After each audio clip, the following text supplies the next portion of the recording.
Simpson. And Japan have gone absent without leave. This is Whitmore.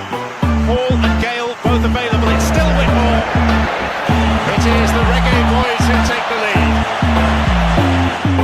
Ball shot.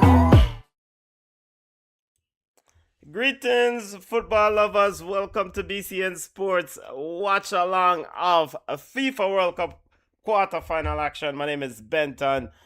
Junior will be jumping on closer to 5 o'clock. Yeah, Junior, he's getting ready for England.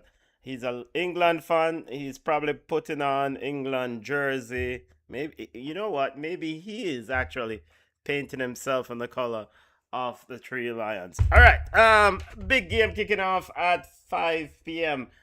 Eastern Standard Time, 5 p.m. in the Eastern Time Zone. My name is Benton. Hopefully everyone is having a wonderful Saturday afternoon. You don't know, Saturday afternoon, Saturday night, or you know what? Maybe it's Sunday morning, wherever you're joining me from. Hopefully all is well on your end. Hopefully all is well. All right, a big game. Big game in the hot Miami. Excessive heat is the weather forecast. It's currently 87 degrees with a reading of 80 of excessive heat, according to, what is this, weather.com down in Miami, as we get ready for the quarterfinal game between Norway and England. I was just getting that thing ready. All right, let's get to the starting 11 for these two teams.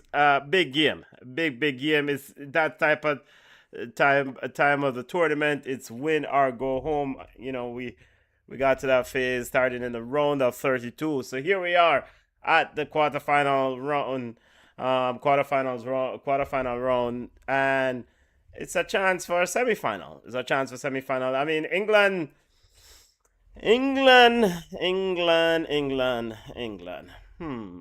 Very talented squad. They defeated Mexico coming into this tournament, coming into this game. So it's a big squad. Ultimately, I think the English squad, because of the depth of this England squad, it will prevail in this matchup. Not that I really want it to happen, but I can only go based on what I'm seeing in front of me. Looking at these two teams, looking at the depth of the respective squads, I think England should be able to, win this football game. But hey, putting that aside over the side. All right, let's get to the starting 11. For coach, still Solbakken, or Stalis Solbakken is the coach for Norway.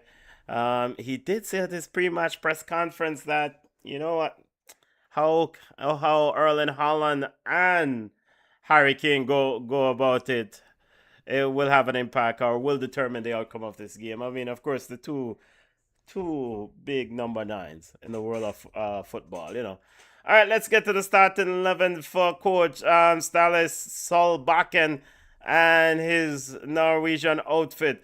Arjun Nyland has been in goal. He has been consistent. He's been the man between the sticks for this group. Christoph Agier, David Muller-Wolf, Torborn Heggem rounds out the back three. I expect Julian Ryerson should be in that right back position, even though FIFA have Ryerson as an attacker. Julian Ryerson is going to be falling back into a right back position.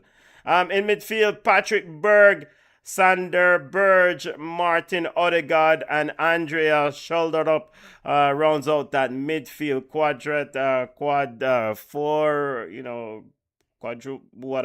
four people in the midfield.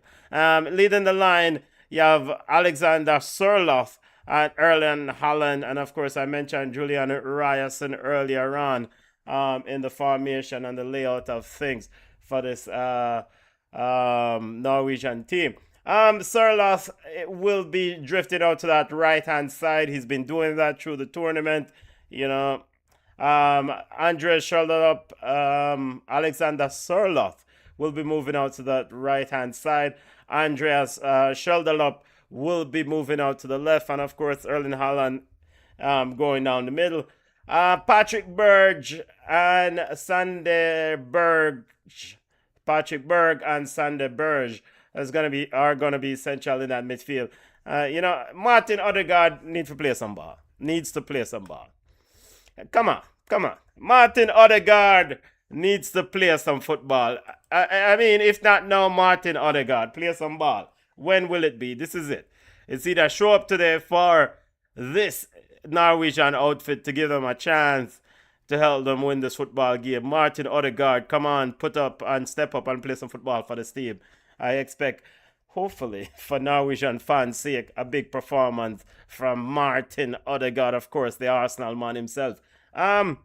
Just looking back at some of the tapes and some of the goals for Norway in the pre watch along build up or watch along review or data or prep or whatever we want to call it.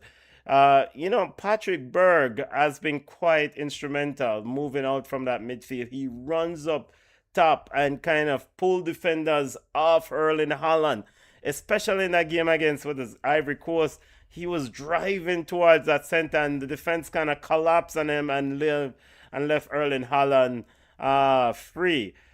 It was a bit surprising for me that Patrick Berg was doing that. It's almost like akin to what Jude Bellingham does for England. So Patrick Berg is going to be instrumental to do those similar sort of drive for this Norwegian outfit. And of course, it was against Ivory Coast, so it's hard to really kind of build a lot on that. How did Norway get here? Let's see Norway's form leading up to this tournament before we get over to the England starting 11.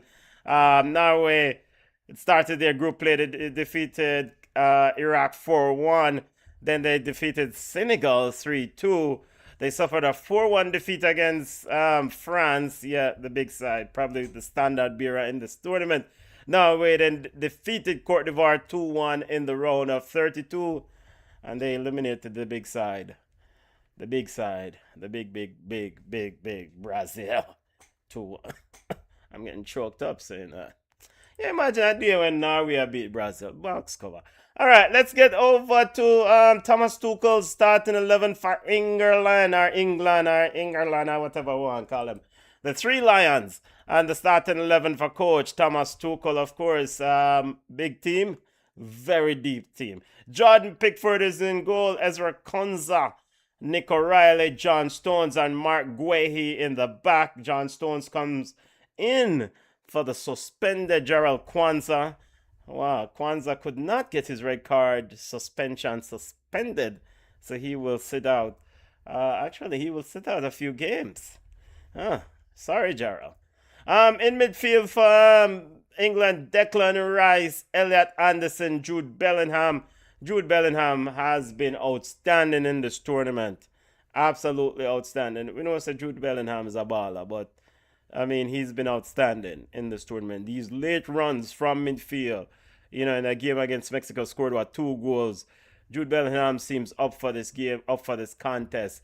Big baller, big baller. And to win the World Cup, you need your ballers to step up. Ultimately. Elliot Anderson, unsung hero in this midfield. I thought he's been quite productive, quite industrious in this midfield for England. The captain, Harry Kane, leads the attack along with Anthony Gordon, and Noni Madueke comes in the starting 11 for Bukayo Saka. That's the starting 11 for coach Thomas Tuchel. Anthony Gordon retains his starting spot. Saka misses out, Okay. I guess they said Madueke will do a lot of the trap back. I don't know why he put trap back him need to do against Norway, but who's to tell? 5 minutes away from kickoff. Let's look at the England stats. How did they get here? As the teams are out, the national anthems are, both teams are out, and its national anthems are being played. I think the Norwegian national anthem is being played. All right, England run in the tournament. They started the tournament with a victory over Croatia 4-2, and many of us, many pundits at the time said, England a big side. They were impressive, but it was a slow side. England then drew 0-0 with a feisty Ghana. I thought Ghana was quite effective defensively against them, and England, let some chances slip away. They defeated Panama in their next game 2-0. In the round of 32, they defeated DR Congo 2-1. Johan Wissa. Still seeing that goal that Johan Wissa missed against England. And in the round of 16, England defeated co-host Mexico 3-2. So that's the tale of the tape. 4 minutes away from kickoff. They're playing God Save the King right now. That's the England national anthem. And we're seeing David Beckham. Thomas Tuchel is not singing God Save the King, though. What is this, Thomas? What is this? Big up to those on the live. Remember to smash the like button. Remember to hit the thumbs up, thumbs up notification, and subscribe to the channel. We are not on Facebook, so if you know someone who watch us on Facebook, give them a ping. Let them know that we are on YouTube for the remaining runs through this World Cup. Facebook is saying that we have violated rights of some streaming rights, but they did not outline or say what those violations are. So we just decided to kind of stay clear of Facebook. So 3 minutes away from kickoff. Smash the like button, people. Getting ready for kickoff. The game is broadcast on Telemundo if you prefer Spanish here in the States, and it's also on Fox if you prefer the English version of the commentary. Fox Des, you have Thierry Henry, Zlatan, Alex Alalas, and of course the wonderful Rebecca Lowe hosting over there on Fox, and over on Telemundo. I haven't seen the Telemundo there, so I don't remember the people in name. All right, let's see. Excessive heat. My thoughts on this game, as I said at the onset, is that I feel like England should win this game because of just sheer the depth of the squad. The heat, how much this heat will play a role is a big question here for me.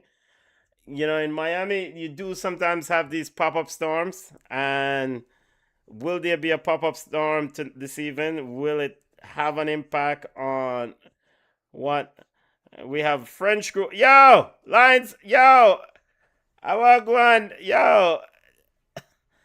Who someone brought the coin out to the referee. Well, the referee could walk with him one. Yo, you know what? Let me leave that alone.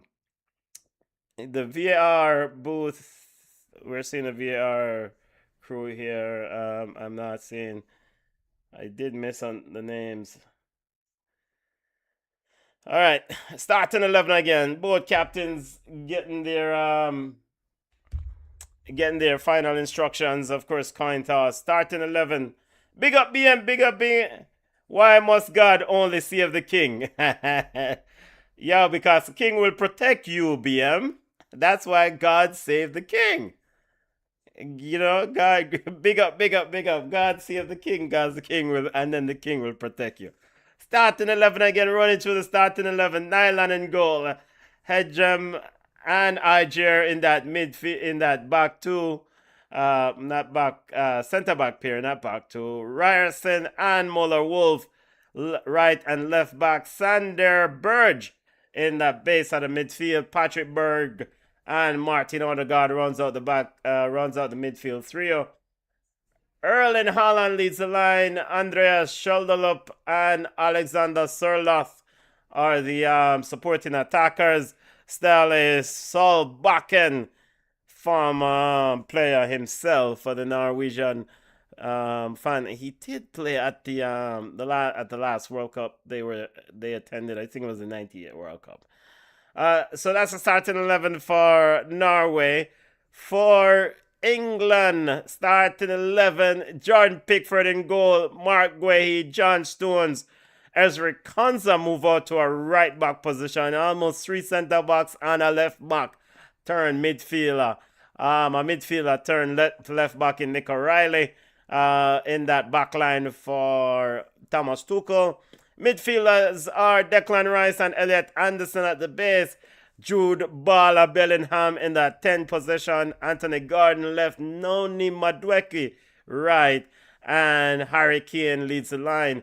And I also want to send just condolences to the family and loved ones of Jaden Adams, South African footballer Jaden Adams, who passed away at the tender age of 25 years old. Jaden Adams gone too soon. He did play at the World Cup, played in all 3 games for South Africa in this tournament.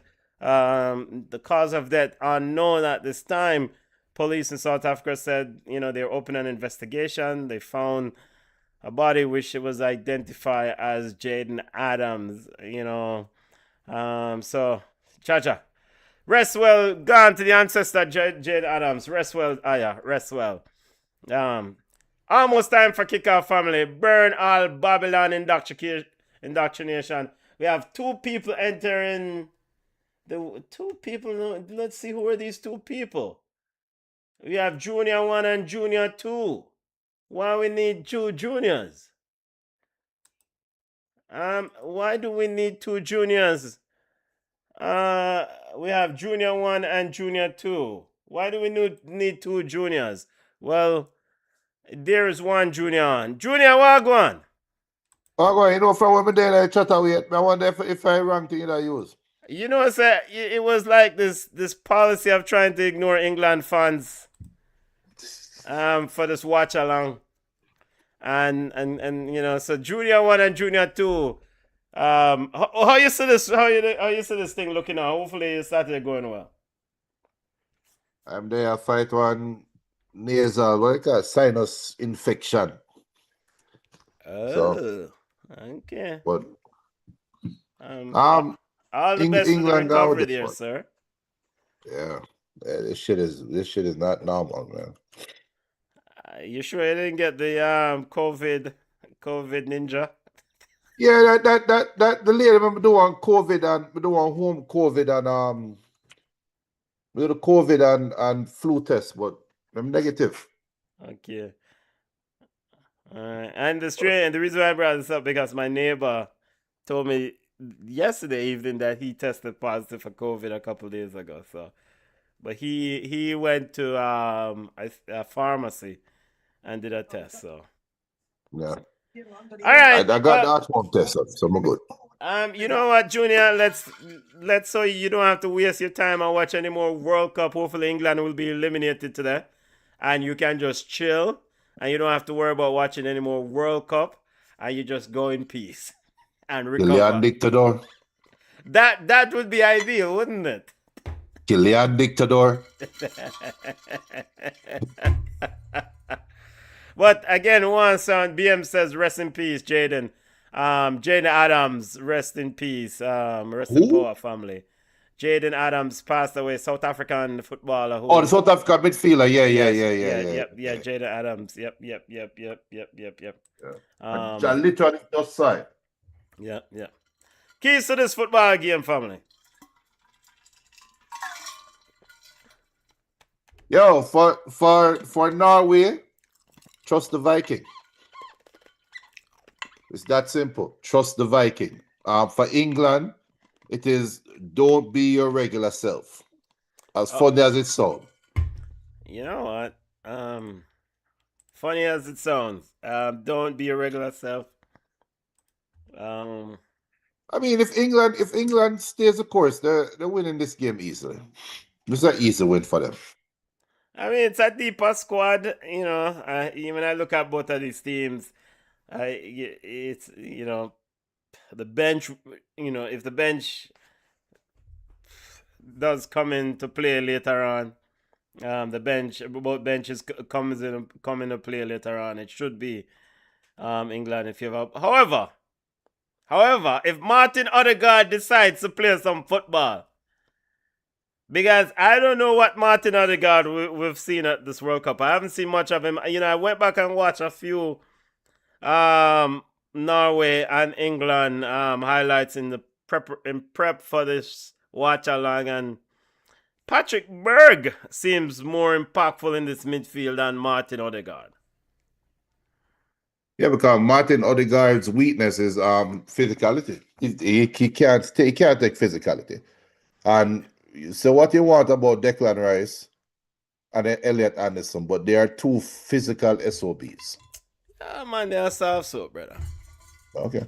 Yeah, here is Rice and to Elliot Anderson, speak of the devil. Excessive heat down in Miami is a reading. I don't know the heat index at the time of kickoff. Any sort of factor here, heat index regarding this game. Both teams are going to melt. Well, I mean, would the brothers melt though? Shouldn't the team with the more brothers win? But I've already tested England will win. But Norway has their fair share of brothers. Where? You have Antonio Nusa and Oscar Bob. Those Are they are on the brothers. bench? And they're saving them for later. Here is speak of the devil, Martin Odegaard. Or Patrick Burge, Sander. Ball down right to Muller Wolf. And BM says Born Babylon indoctrination. He wasn't giving thanks to the God Save the King anthem. And why should God save the king? I told him to, the king, God save the king and the king will save the people. Yo, Alexander, pass the ball, youth! Alexander Serloff, I just idiot, pass that! Come on! What kind of stupid, you know what? Alexander Serloff with an opportunity to send in the Viking and somehow decided to kick the ball to John Stones instead. Here is England. Slow build-up play. Stones. Norway in 1-5-4. Sort of lift. And now you have Sanderberg dropping out of that 5. Now, Holland is back, applying a little bit of pressure along with Burge. Mark Guehi. Odegaard sends Guehi back. Rice. Pointing to Elliot Anderson to get it. He gets it. Anderson now finds the overlap of Nick O'Reilly. Riley looking for Anthony Gordon. Gordon finds Harry Kane. The golf playing Harry Kane, who finds Nick O'Reilly. Riley. Back to Elliot Anderson. Anderson to Noni Madueke. Outright. And Madueke was in an offside position. What else is new? Yes. But the irony is starting Madueke and Anthony Gordon in this game.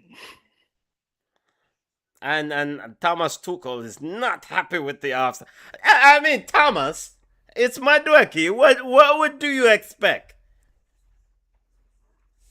Yeah, but I mean... It looked close. Yeah, but he was still outside. Close or not.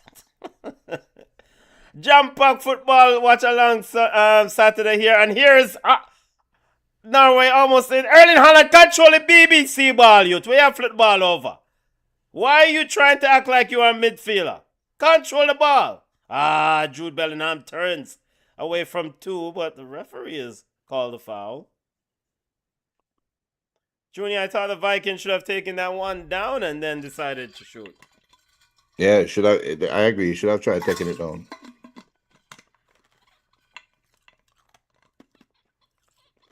Rainy, stormy afternoon here in the ATL on my side of town. So if the power goes out, good luck with everything else. Enjoy the rest of the game. Here is John Stones with it. Finds Declan Rice. Rice stepping up into Norway's half. Pushes it to Nick O'Reilly. Riley took a Garden trying to go through Ryerson's leg. Ricochet and ball is back to Nick O'Reilly. Elliot Anderson is asking for the ball, Nicaragua. Give the ball to the man in the midfield. Aya. Jude Bellingham to Stones. Guehi. Norway allowing England to have possession. Seems like Norway is quite comfortable sitting off this England team. Here is Rice. Bellingham. Konza.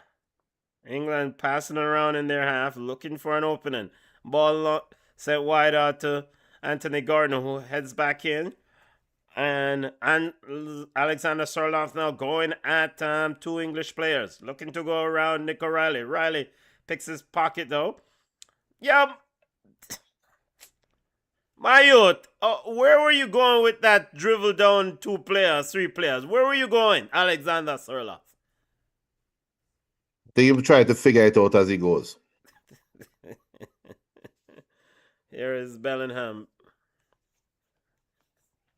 Rice. Stones. Elliot Anderson. Harry Kane throwing. The up to not to give him. Now Stones with it. Stones. Mark Guehi. Still England in their own half. Down to Anthony Gordon. Noni Madueke is wide open on the right side, and Harry Kane uses him. Madueke. And it seems like Madueke may have handled that ball there. And a referee is called and said yes. And we see Gianni Infantino with an ugly ass smile on our TV.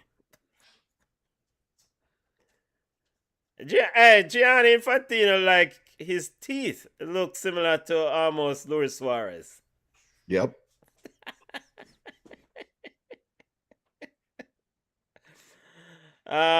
So that was a free kick to Norway. Here is Declan Rice with it as Norway gave the ball back. I think it was Muller Wolf ended up giving the ball back. BM, what's your prediction for this football game? Here is Nick O'Reilly. BM has been spot on with some of these predictions. Nick O'Reilly cuts inside. Very good tackle there by Ajir. Martin Odegaard sends Soler on his bike, if you want to call it that. My youth, pass the ball now. And Sorloth decided to go back to Burge.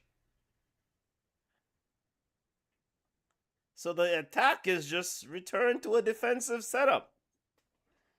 Wolf. Patrick Burge.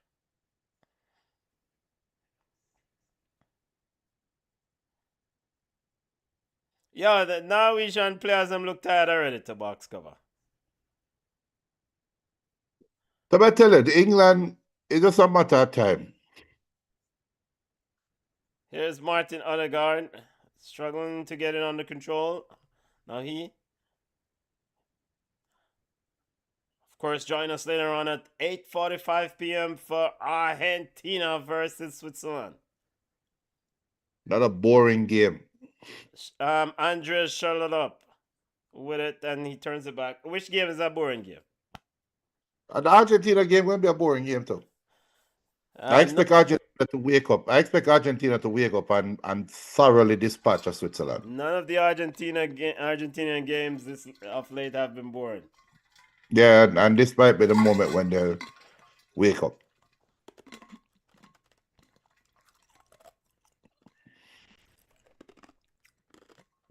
Throw into Norway.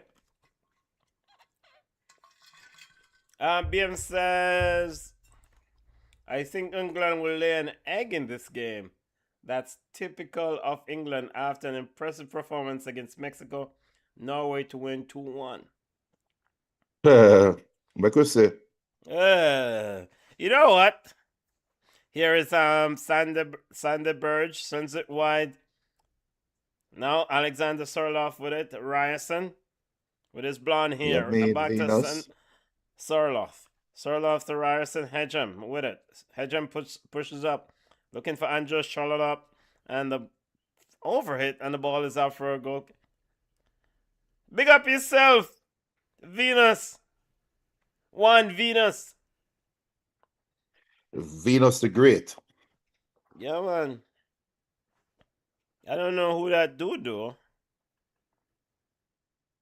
As Junior is pointing at Kylian Mbappe or pointing at his light. Which one? Real-time technical adjustments here on BCN Sports Watch Along. Kylian Dictador. Here is Elliot Anderson. Guehi with it deep inside Norway's half. Guehi back to Anderson. Anderson finds Noni Madueke. Sherlock is back to help Muller Wolf. Ball is with Konza. The entire England team in Norway's half except goalkeeper Jordan Pickford. Here is Mark Guehi to Anderson. Slow build-up play here from England. Declan Rice. Stones retreat to the center circle. Here is Elliot Anderson. Now to John Stones. Stones pushes it wide to Ezra Konza. The entire England half again in Norway's half. Entire England side. Here's Konza. Konza to Anderson. Yeah, my youth, to speed up the ball game, now, man. Konza. Now Norway decides to apply a bit of pressure, and England retreats back to their own half. Now is with Mark Guehi. Guehi finds Declan Rice. Noni Madueke shows, but they decided not to use him, but now he uses him. Madueke with it. 2 Norway players on him, but he turns it back to... You know what? 15 minutes into the football game, and here is Anthony Gordon having a go at Ryerson, and a cross blocked off by Hedgem, and it's Adger, and it's out for a corner kick. And Ryerson is saying to the referee that Anthony Gordon was holding on to his jersey there. He should tell Anthony Gordon, you can have the shirt when I'm finished. David Beckham, legendary player and scammer in MLS, owner of Inter Miami, in attendance. Corner kick coming up for England. Or England. Declan Rice getting ready to send it in. Nyland is orchestrating or organizing this. And a poor corner kick by Declan Rice cleared out by Norway, and it's out for a throw. Muller Wolf there with the last touch. No chance on goal. Approaching hydration break. Well, not yet at least. Ezra Konza with it. Ball is now with John Stones to Rice. Rice sends it wide to Anthony Gordon. Anthony Gordon going at Ryerson. Decided not to go. Finds Declan Rice to Elliot Anderson. Martin Odegaard applied a bit of pressure. Ball to Mark Guehi. Guehi to John Stones. John Stones over to Madueke. Madueke looking to find Jude Bellingham. Hey, I forgot he was playing. And cleared out, but it's back to with England. Here is Declan Rice. Slow build-up play. Nick O'Reilly. Rice. 65% possession to England. All wide to Anthony Gordon. Yo, now we had him looking idiot sort of position. Yo, ball into the box held out by Adjer. Erling Haaland with a deft touch trying to get under control, and it's given right back to England. Yeah, my youth, a defense versus offense sort of ball game this. Here is Mark Guehi. Bellingham. Nick O'Reilly. Down the left side is Elliot Anderson. Anderson sends it back to Riley. Jude Bellingham sends it out wide to Noni Madueke. And Madueke, ball ricochet off Sherdelop and out. Andrea Sherdelop and out for a throw. Even though England has all this possession, they're not really doing much with it. Yeah, well, it's fine. You know, however, as the great legendary Pep Guardiola said, you can't score if you don't have the ball. Yeah. And, you know, I mean, Norway is just retreating. What? You know what? Norway look like them all want to play a goalkeeper. Yeah, pressure burst pipe. That's the thing it looked like England is going for. Here is Nick O'Reilly. I mean, in any war or in any conflict, you cannot defend and hope to survive. You have to be able to inflict a bit of pain. Norway in this football game must be able to inflict some sort of offensive pain on England. Ball in the box and a cross. And Jude Bellingham flicked it on but couldn't get it on target. Let's see that replay, Junior.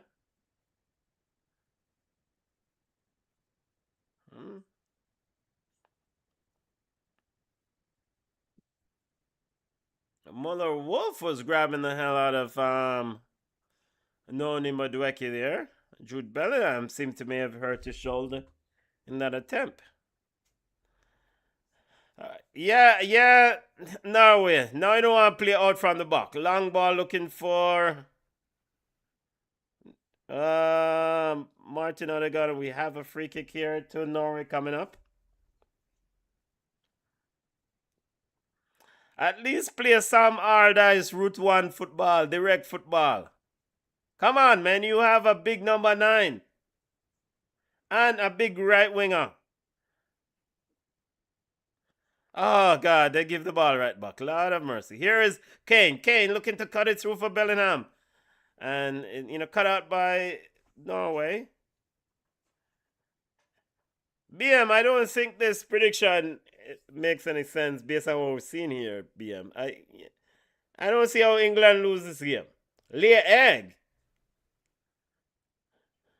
I mean, they can play a whole 90 minutes and play this way the whole game, you know. I mean, Norway is. So what now we're hoping for? A corner kick, a free kick to score a goal? I think they're hoping for a lapse in concentration. So they're trying to make the game. They're trying to make the game one of 90-minute concentration. Who is going to blink first? They're making a steering contest. That's what they're doing. It's not parking the bus. It's just being solid. Are parking the boat? Yeah, well, they have weighed their anchor.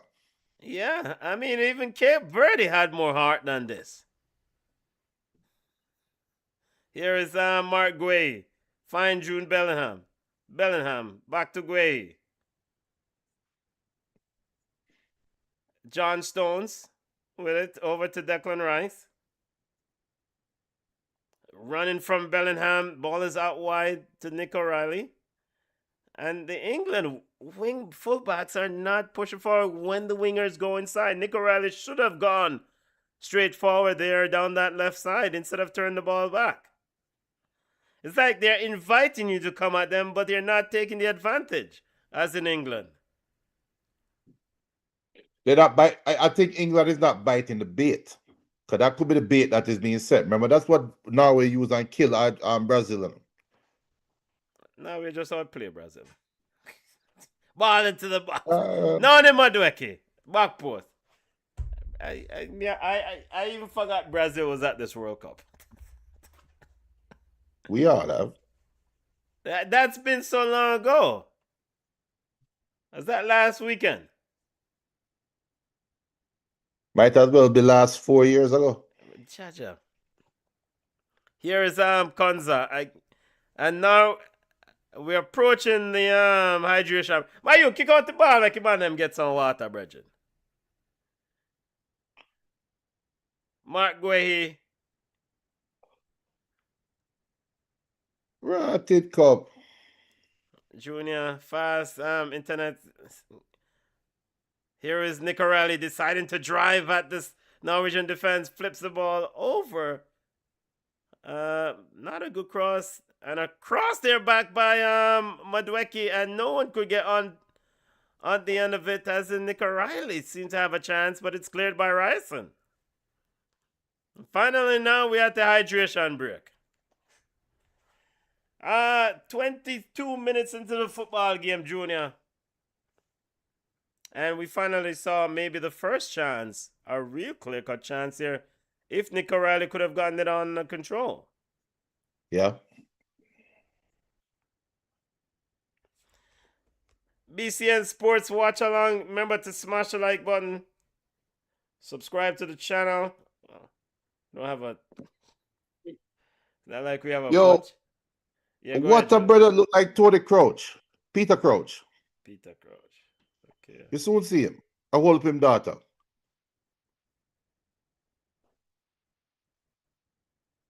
My first instinct was that Peter Yeah, Crouch. yeah. See. By the way, there's a youth giving instructions to Erling Haaland. I don't know what I'm gonna tell Erling Haaland, sir. Running through some comments from the experts. Alan Shearer is saying that that's the first time that there's been a bit of panic in that Norway defense. And the first time a dangerous ball has been put in by England, but no one was there in the middle. So as regards to that cross from Noni Madweki. So the first real threat of danger, um, there, Junior. Yeah. But I don't think it's not much to talk about. I mean, Alan Shearer can say that because he's 100% British fan. But for me, it's just like, meh. BBC commentator saying no doubt that the heat is also playing its part here with the pace of the game.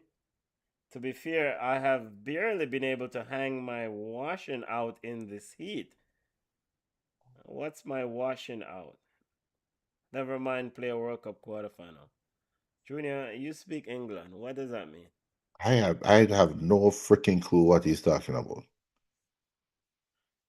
So, players still at their hydration break, waiting for the restart.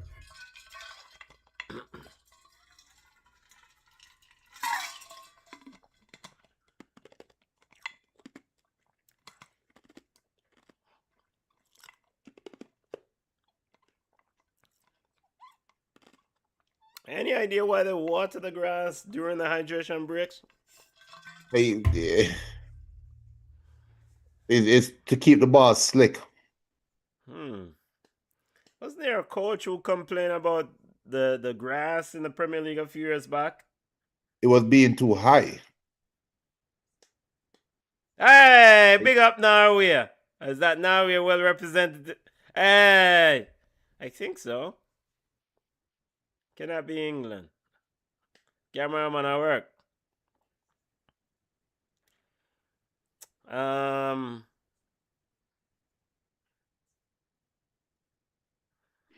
As we're getting ready to restart play.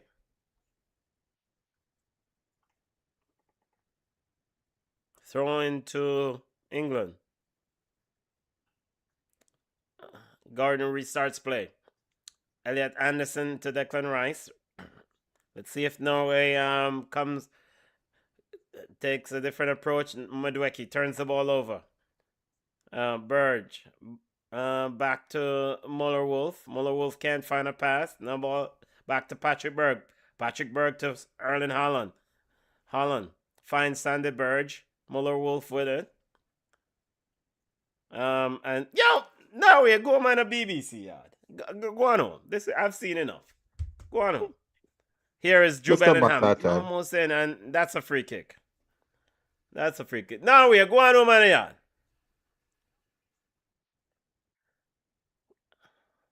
Free kick coming up for England as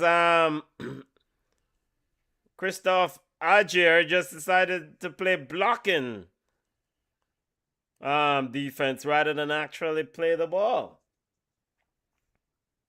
Could this one Declan Rice might fancy a chance here with this opportunity? 2 yards, maybe a yard outside the 18-yard box. Yeah, about 2 to 3 yards. Got it 21 yards out. Well, Harry Kane seemed to be lining this one, huh? Well, Madweki and Harry Kane standing over it. No Declan Rice. Interesting. Harry Kane is the man that will take it.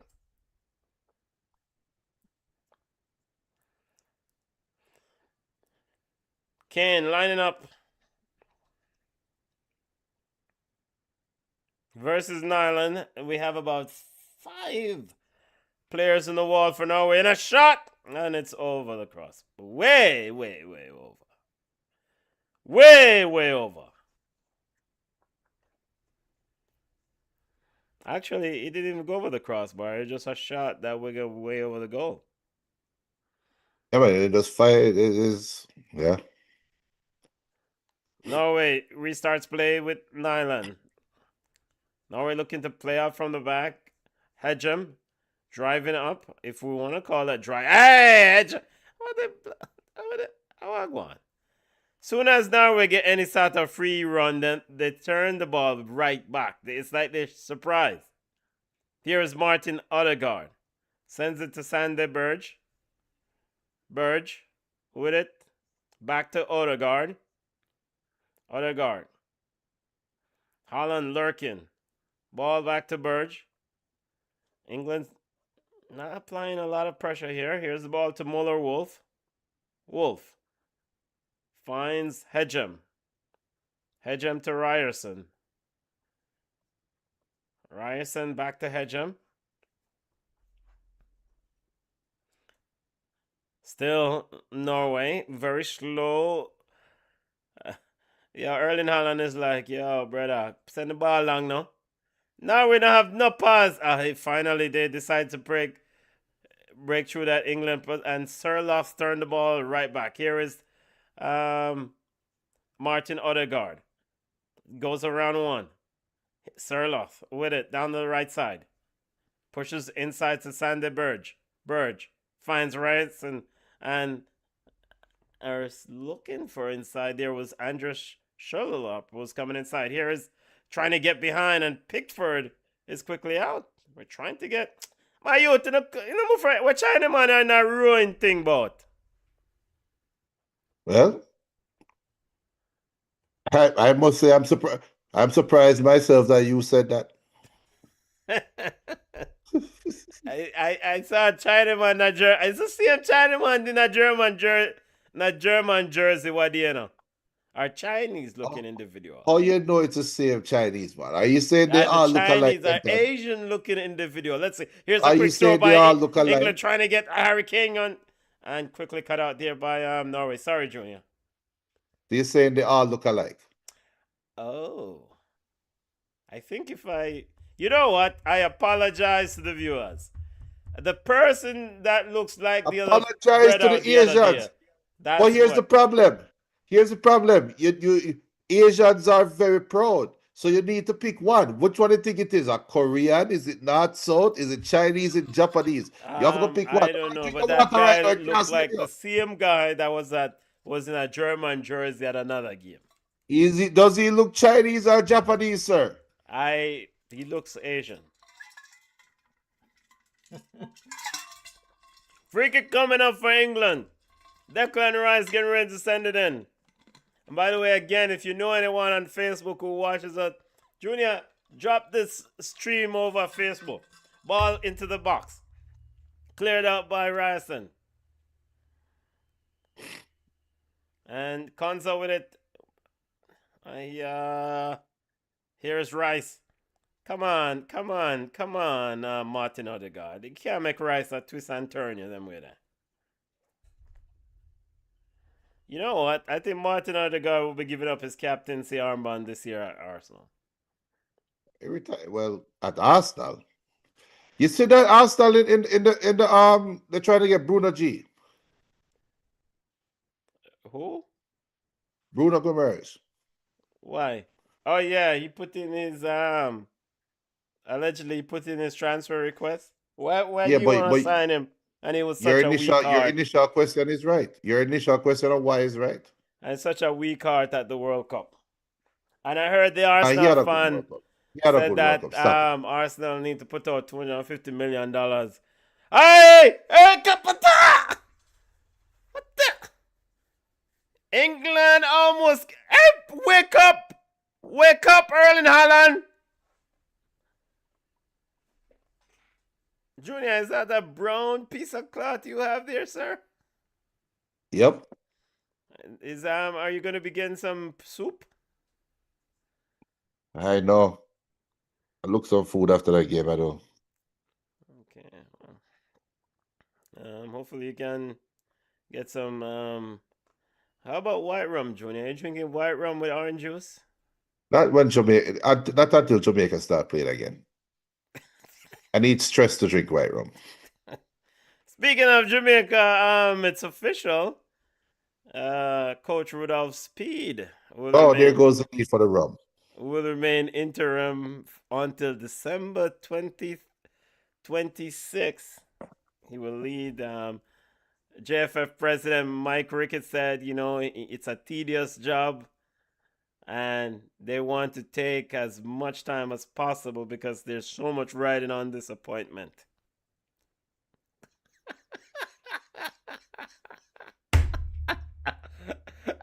I say, what a load of bull crap. 2 years too late. Yo, nobody That's just right. wordsmith or we come chat plucker, And this is why I could not be a journalist interviewing some folks. Because I wouldn't get any more interviews. Because I would say, what kind of nonsense is this, man? Here is Ryerson, down the right side, ball into the box, Erling Haaland! And he just, easily collected by goalkeeper Jordan Pickford. Here's Harry Kane. Game seems to be opening up here. Harry Kane is down. Play on, says referee. Tripping. Martin Odegaard, rather than attack, he's looking to help Harry Kane. Ball into the box. Shot goal! Goal! Oh, Andres. Shut up. Let me shut up. What the hell pronounce his name? Let me go. That was a ratted shot. Why? That was a... That's a mic drop moment. Why is there an Indian-looking lady in a Norwegian shirt? Norway won. No, was that a foul on Harry Kane? No, it was not a foul on Harry Kane. Do not bring this nonsense back here. Okay. He's got his pocket pick. All right.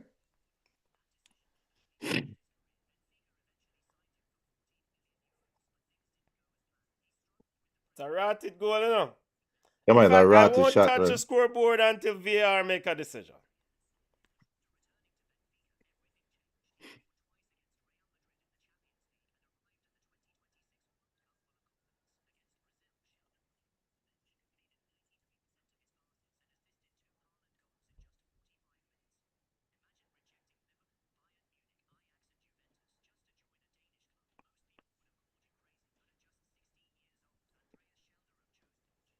Andrea shouldered up. So what's the call finally? You are ahead of me, Junior. What is the call? The goal count. Okay, thank you, Junior. The goal counts. Andrea shouldered up with the goal. BM 2-1 might be right. Yeah, it's a ratted goal. All right, so this kind of get back to this foul and build up play. You know what? We don't want to rehatch these BBC thing because in that game against Egypt, there was so many things, and you did watch along. It's the same exact thing. And it's like these things. Yeah, brother. If I'm a referee, at the end of the day, if a team has enough chance to stop a play, and England clearly had enough chance here, then I'm not calling back no BBC foul. Let's play ball, man. Let's play ball. Box and notice no replay either. Let's play football, Brethren. Come on. I am for that. I am all for that, though, to be honest. Someone, he got his pocket pick and maybe fouled or whatever in almost to the center circle. Konza was over. Martin Odegaard picked up the ball and then moved it right. None of the England defenders them decided to engage him. You had I agree. I agree with you. Let's remember that Lisandro Martinez's pocket was picked. The 6 yards or 8 yards from the Egypt goal line. That's another one too. It's another one of these. If a foul is committed, and then they need to update this law. If a foul is committed in the 18-yard box right before a ball is scored, then yes. Yes, But then yes, these other yes. things where man they down at the other end of the field, and he this game against Egypt, the brother there at the other end of the field, the Egyptian player, then took the ball, passed it to his teammate, and then took it all the way up the field and crossed and then ended up with a goal, and we are going all the way down to Sophia Fall. Goal, youth! Box cover! Hey! Yo! So, Alexander Serlas not learning one thing in all these years of development.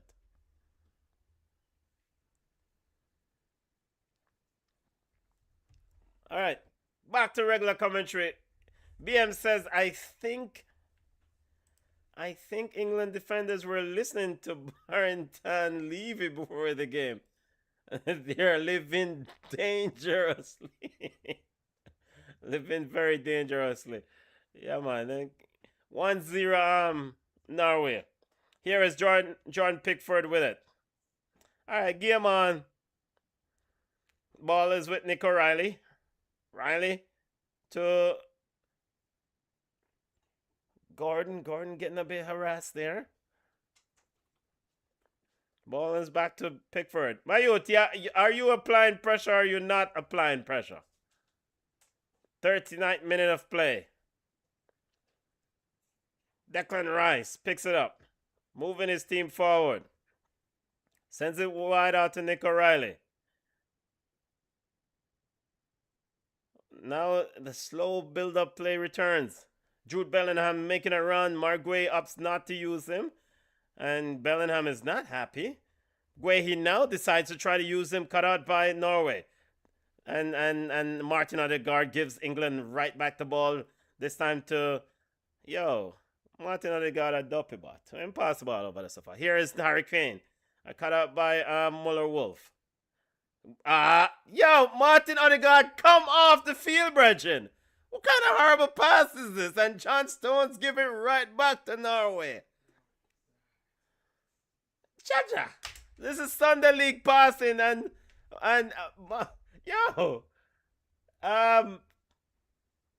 the Viking doesn't look too happy with that passing from deep. He's quite pissed off. Here is Norway.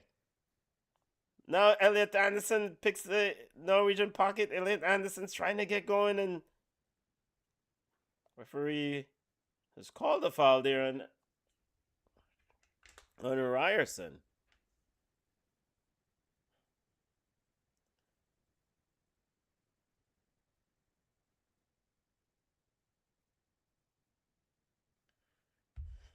Here is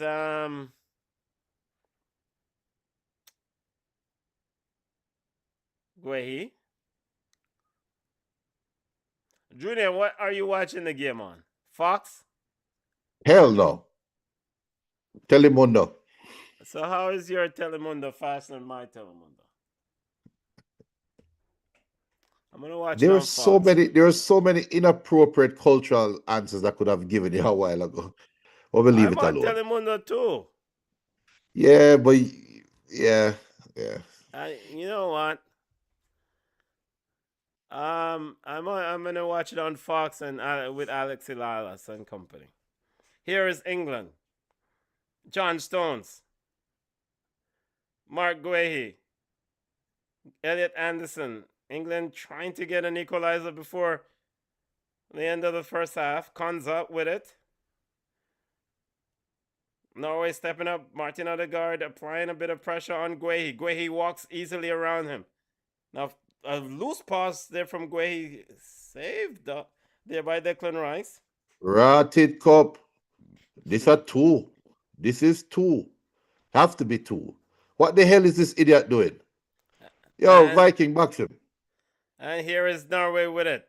As Julian is fast internet. Ball over.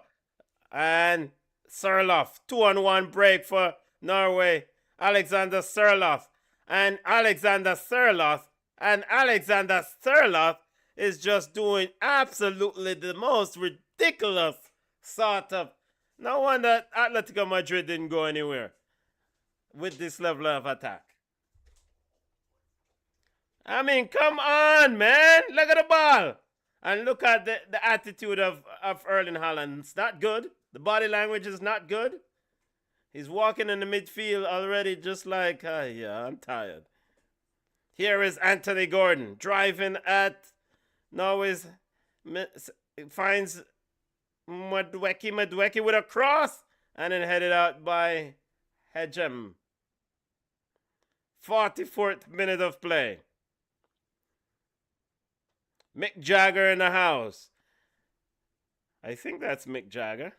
Yeah, that is Mick Jagger.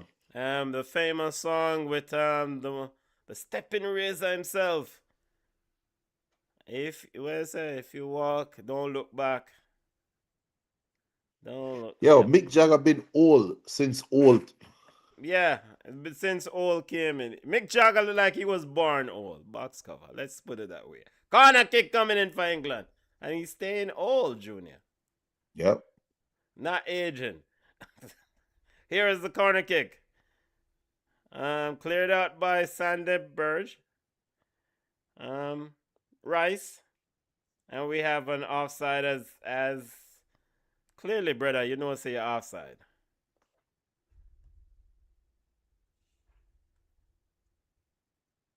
Still 1-0.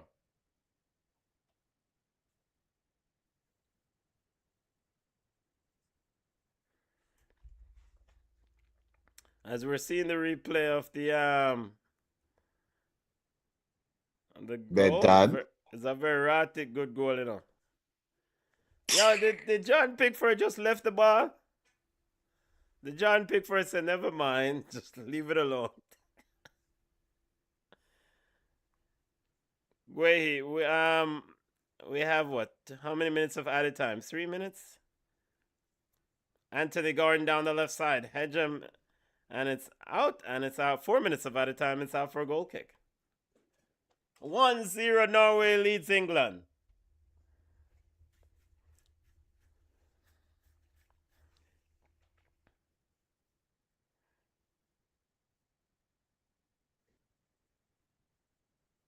Long ball by Nyland. Yeah, might as well him take off Sorloff and put on Nusa and Oscar Bob because he's not supplying. Here's the ball inside. Bellingham into the box. Jude Bellingham! Goal! Jude! Ball of Bellingham equalize for England. Just like that.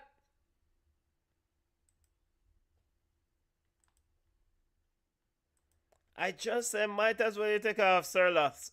Sorloff lose that ball. And then he's just jogging. The heat is killing him, man. Yep. The heat is killing him. It's might as well you put on Oscar Bob and Nusa Bridget.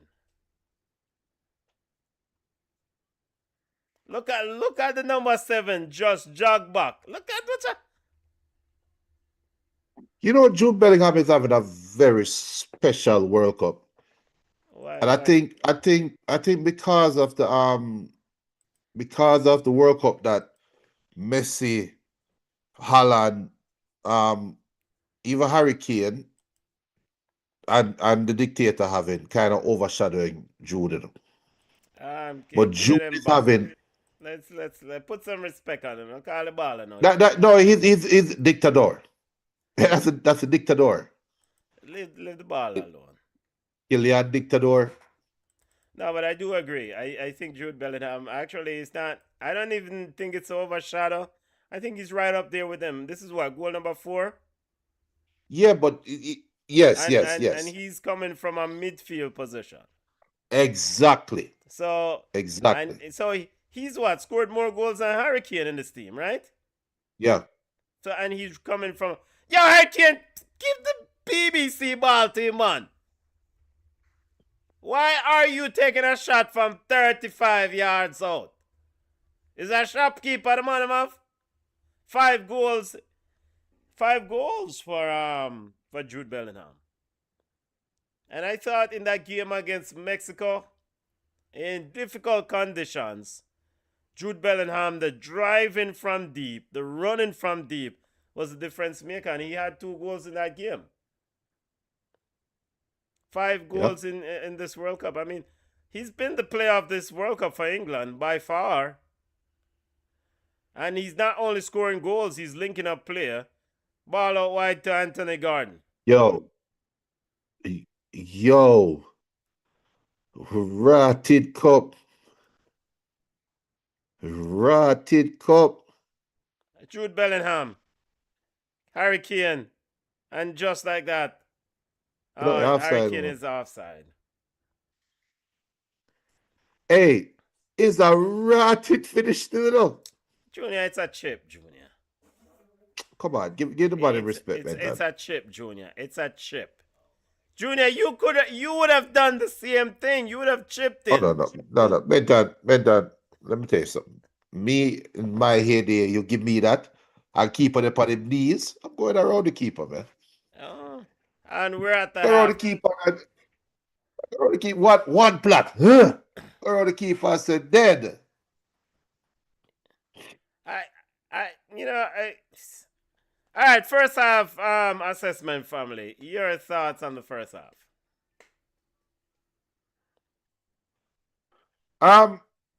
Both teams played cautiously, and I think Norway. I don't. It's too easy for a card to pull that the Heat got to Norway. It's too easy. It's too easy of a card. I think the game naturally got stretched. It's impossible to play a game for 90 minutes and you sit back in this holding pattern the whole game, especially when you score. Because Norway did score against the run of play. They did find a goal out of nothing, right? And naturally, they wake up and ready to play some football. And the game got opened up a little bit, and that's where England found their joy. Um, it's a game. This game has been a game of moments. It's been a game of two teams sharing possession. England having more possession than Norway, but not doing much with it until they find a moment. And then they take care of their moment. Norway played a whole game defensively until they get a moment and they took care of their moment. So that's what the game come down to, man. This is just a game of moments. And um I expect Tuchel to be cussing the hell out of the England players right now because it is fine for Norway to play for their moments. And they are doing that because they know they are limited. England is playing for their moments because they are playing slow. And that's the difference for me in the game. Yeah, let me see something here. I just need to check something. You know, this listen.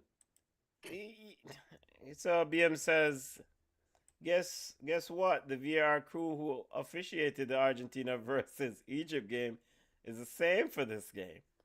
If the Norway goal was allowed to stand, then why disallow the goal from Egypt? It's a different day, BM. Different day. Today's Saturday and it's hot. Alright? It's hot down in Miami. You know what? Okay. By most sort of assessments, when we look on these two teams, um, England is deeper squad. Pound for pound across different eras, they are better. All right. Norway has the better striker, better goal scorer in all of football. As I get to know that my internet connection is unstable, fine. However, this playing with Alexander Sørloth wide right, I don't necessarily think it's helping Norway.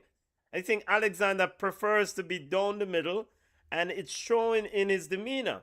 But it's either they make a decision, as in the coach Solbakken, and bring either Antonio Nusa off the bench to let him go down the right side, or Oscar Bob, and just tell Alexander Sørloth to go and go rub bench. I mean, it's been the same starting 11 through the World Cup, and for the most part, they've made some adjustments here or there. But Sørloth has consistently been on that right wing, and I think he prefers to be down the middle. And if he then use him as a backup to Erling Haaland, then box cover, just play the wingers. it's just stuff like this. It's just annoy the bejesus out of me. Just annoys the Yeah, hell out but of me. if you play the wingers, then you because all right, you make a fair statement. Play the wingers, right? But they only have what 30% of the ball. What good are the wingers if they're not getting possession of the ball? Fair enough. And are these wingers strong enough? Like, is Oscar Bob strong enough to run with Nico O'Reilly when Nico O'Reilly overlaps? Well, fair enough. But if my wingers are not competent enough to go at the England defense, why do I have them in the squad? You still have to give them a chance. Antonio Nusa scored in the group stage for them. I think he can go at any one of these wing fullbacks. Yeah, Let them play because what you're getting now out of Alexander is not cutting it. The 2-on-1 break. I mean, that should have been a goal. The dilly dally, slow build up. Pass the ball to Erling Haaland and move. yeah, yeah. So, all right. That's halftime, family. That's halftime. Junior, I don't know if you want to step away or you want to chill. Yeah, man, break time. We'll go ahead and put up our new halftime feature, our halftime break, and we'll be back for the second half. Yeah, I man. mean, look at that halftime break. We're taking a short break. Stay tuned for more football discussion, analysis, and reaction. Box cover. Looks good there, Junior. Yo, people, we'll be back for the second half in a few minutes. All right. Yeah, I man. mean, look at that halftime break. We're taking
Yeah, fam, we're back for the second half. Welcome to BCN Sports. Watch along of England versus Norway. Second half action getting ready to kick off.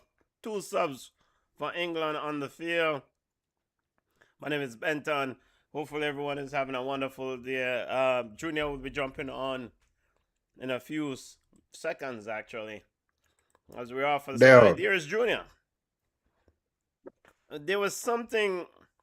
There was a bit of issue there. The Norway players had an issue with the England goal. Junior, could you figure out the goalkeeper Nyland was pointing at the camera? I don't know what the hell. I don't know what I don't know. Rebecca Lowe and Fox was covering that, saying something. Alex Howell on BBC saying that England, Norway players were complaining about the camera. Immediately after England equalized, Norway goalkeeper Nyland ran towards the referee to complain about something. He was pointing into the sky towards what looked like the camera that is suspended above the pitch. So, all right. Saka is on. Bakayo Saka is on for Noni Madueke, and Eberiche Easy is on for Declan Rice Jr. Yeah, and I think that's indication for Tuchel that he doesn't need a double pivot. If Norway want to sit back and play defensive the whole game, why do I need a double pivot? Now this put more pressure on Elliot Anderson, because I would think that because Anderson is more a box to box player, so now Anderson will have to have the defensive responsibility.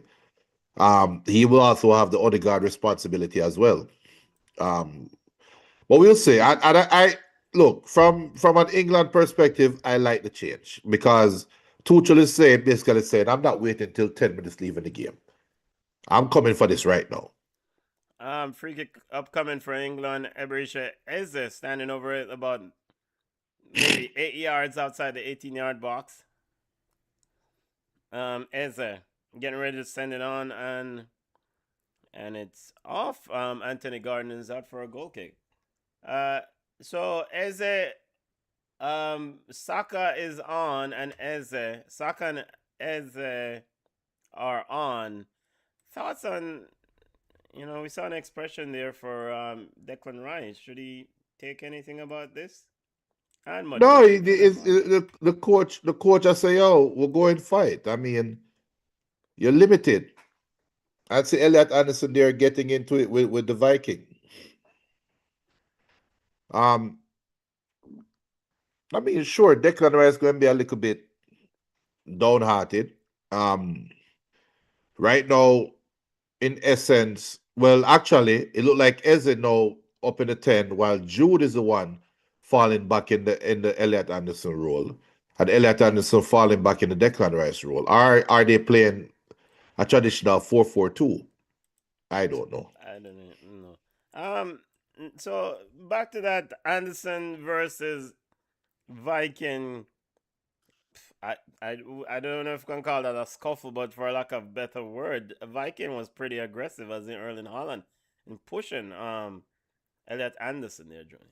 As he should. The Viking seems to be a bit frustrated, Junior. You can't call it frustrated. I won't call it frustrated. But I will call it that he's being measured. Because it's one thing we know, eventually, he's going to get another chance. And Norway refusing to make a sub, at least. And sometimes them coach I just want, brother, you kick out the ball, Burton.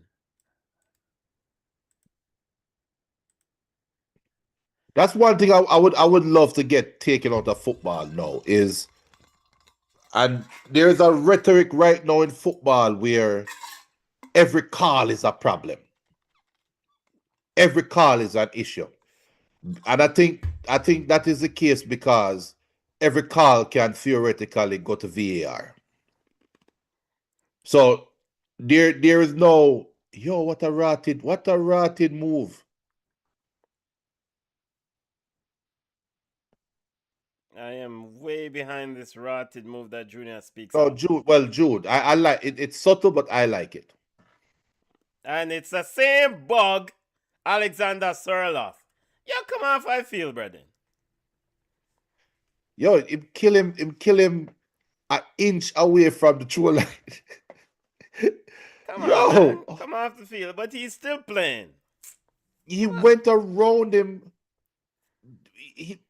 where he had no space. And you know what? Elliot Anderson's not seen the football game. Jude Bellingham was right between those two center backs, wide open, down into the box. And Elliot Anderson is yet to pick up his head.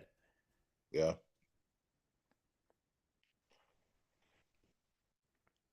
All right, Alexander. Will you do something? Pass the ball, brother. Maybe that's why he didn't want to pass to Erling. Here is Eberechi Eze. Because Saka. Goal youth! No. Goal up. It's Cross the ball. The usual. Saka needs to expand his game because everybody Saka knows is a bug. cut in on the left and the clock rate. I don't rate Saka. Tell him that all the time. You know, he needs to expand this game. And Aiden over here shouting, Aiden, how about you go to BCN Sports and smash the like button, Aiden? That's the level of coverage you get. It's not for free. Smash the like button. Here is Norway. Pass the out wide to Alexander Serloff. He picks his head up, lifts it up. Yo, I shot him tech. I think he was trying to cross the ball. Alexander's just having a rough day. It's like that first day of kindergarten for some of us. Our primary school is just a rough day. What's going on? Already? Yeah, my youth, come off on the field. Volunteer and come off. BM says Jude Bellingham, aka the English Zidane. Well, let's relax a little bit. Let's BM, slow it down. Are you out in the heat there, BM? The English Zidane? Corner kick coming for Norway. Don't use the general name, and that's blasphemous. I mean, I get why he can't say that, but no, I don't get why he can't say that. Sorry, I get why he will say it, but I also will caution him as saying stuff like that. Let's not get carried away. Let's not get carried. Because for one, if that was Zidane, when he beat Alexander, he wouldn't try cross the ball to the opposite side. He's taking that space in front of him and driving at the back four. BM says Serloff needs to be subbed. I agree fully. He's playing too selfish. And this other thing that pisses me off. Erling Brute Holland should have done better with that one. His dad was like, brother, we are. This other thing that pisses me off. Setting the ball to kick a corner. Why do players insist on having the ball barely over the line? What is Oh, why you gotta put the ball like that? Come on, where's Erling Haaland? All right, sorry, that one right across the English goal should have been some sort of finish. Corner kick coming in. And Junior, sorry, you were saying about John Pickford thief. Talk about no, the ball clearly went off John Stones. Come on, thief. The corner kick thing now that pisses you off. Mirated Cup. Corner kick coming in. Something must have happened. It's either England conceded or Norway missed a goal. Ball into the box. And he... Oh, Norway scores! Mirated Cup indeed. Goal!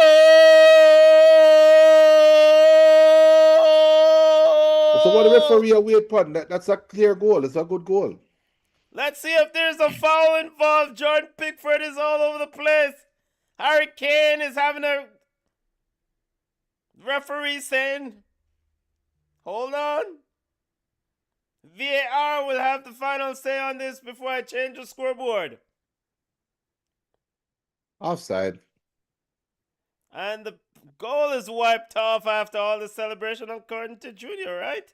No, it hasn't been confirmed yet. Erling Haaland pushed that player down. That might be a foul. It's not offside.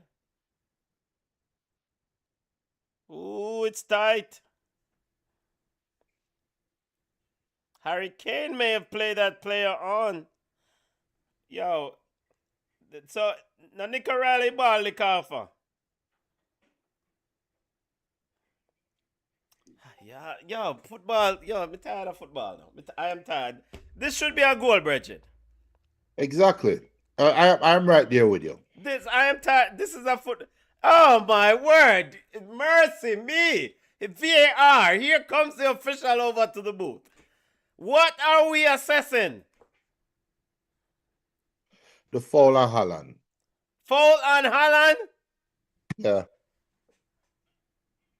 Brother, Elliot, and come on, man. Rastafari. What is this? Yo. Two players are pushing, and now here comes the call. It's a good to say we never update the thing.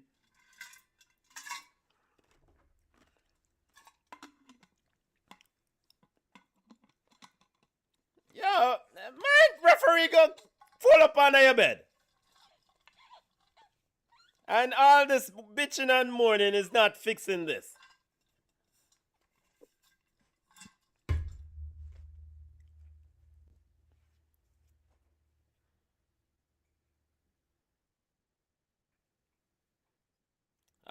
Goal and no. Also, they're retaking the corner.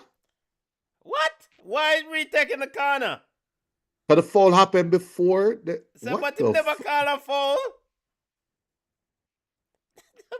Oh my God! How did the box come on?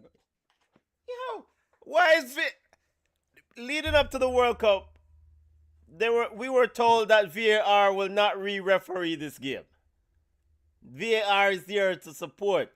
Why is what man box cover?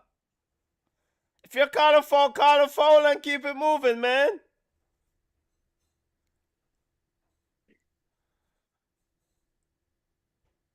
You know what? I want Norway to score. They won't score. They already scored and it was chopped off. I want Norway to take. I want Norway to score. And this is a problem with football. It's like, what are we doing? And and for the record, I am pulling for England this game. I'm pulling for England this game, but I can't support it is I don't know. And this is the thing now. This is the reason why this player is hurt.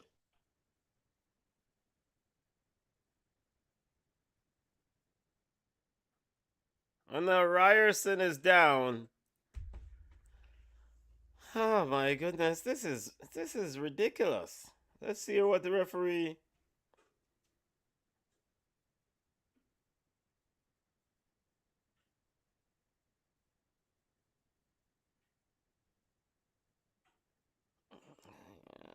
Boy. But this is the reason why you have warm up and cool down. And if you start, stop, this is when players tear muscles. This is when players have muscle problems. Paul Robinson is saying that Erling Haaland has two hands on him. England have got yeah. But it's not that. Look. This is the thing. This is the problem with that call now. It is the right call, but the referee did not make it. The referee did not see it. Let it go. Right? Take it up with the referee. Take it up with the training. Why did the referee miss that call in the box? Take it up with prepare the referees. But during the heat of the game, nah. Arsens is on. I think it's Frederick is on for Ryerson. BM says VAR need for Dashway.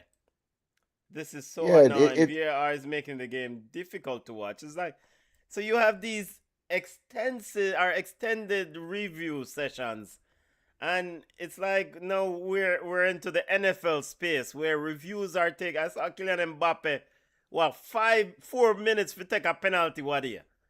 that was intentional though. That one was to put him off. And I was like, what in the hell is going on?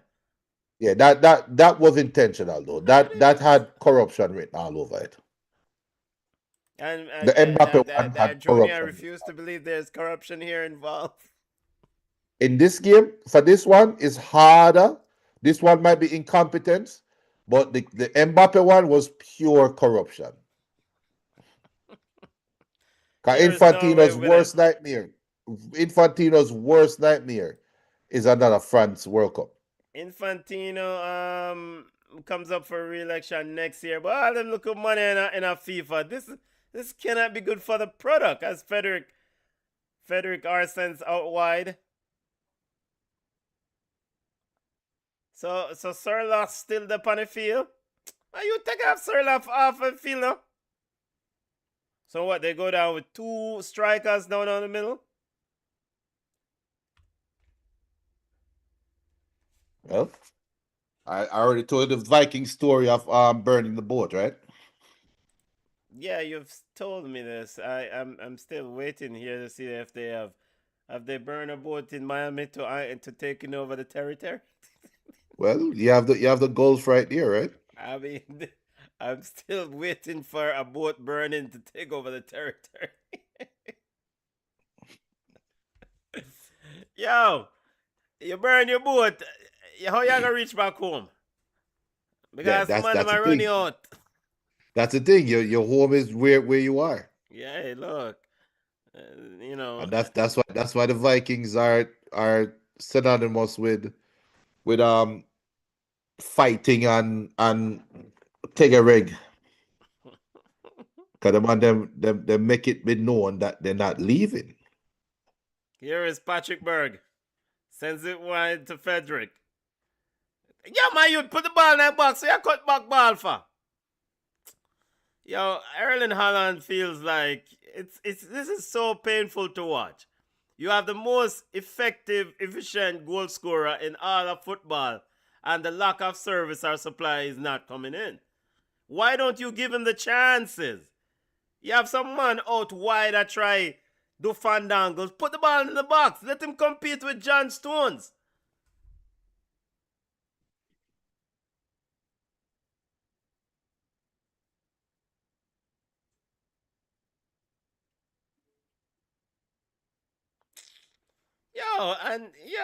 This must be it's hard watch, man. So hold on. Where's the Argentina game? Because I'm curious to know if Infantino will show up there. Kansas City. So from Miami to Kansas City on a private jet. I would suspect it's the same flight time, right? No, different with a private jet. Okay, they'll fly with different rules. Oh, really? Really? They take different routes. You know what? This problem, you know. There's no way he's going to be at that game. 3.5 hours. Well, this game will finish shortly. Assuming it don't go to extra time. That's 2 hours before kickoff of the Argentina game. I know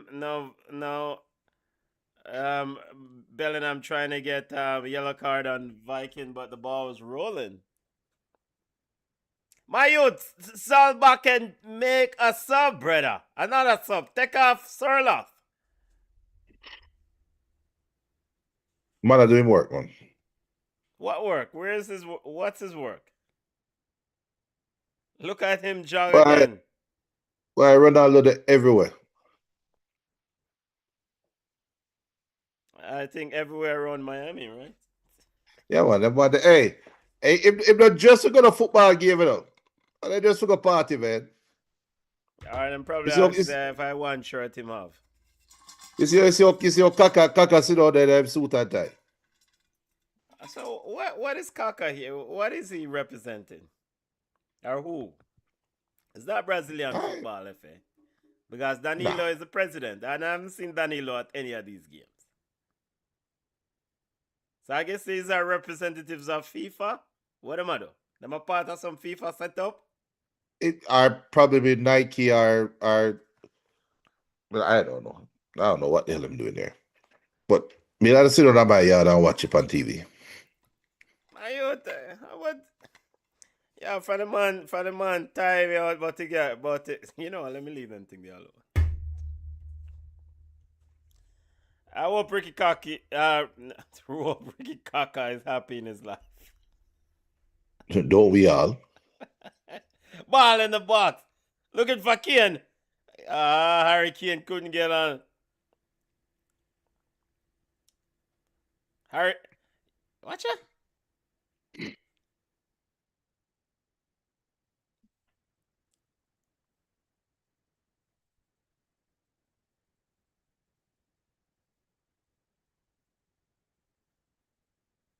Still 0-0 family. Still 1-1. Feels like a 0-0 ball game. Goals BM for might be right about this 2-1 thing though, because Norway is primed to steal this game away from England. This is prime real estate for typical England disappointment. yeah. These are things I can live with. These are things that I can live with. Finally, this Solbakken coach decides to make the subs. Put on All right. Oscar Bob and Antonio Nosa on the field. Why would any sensible coach not put on these players and have them run at these people? Because they're black. Sir, you're trying to win football games. And finally, Alexander Sir, come off the field.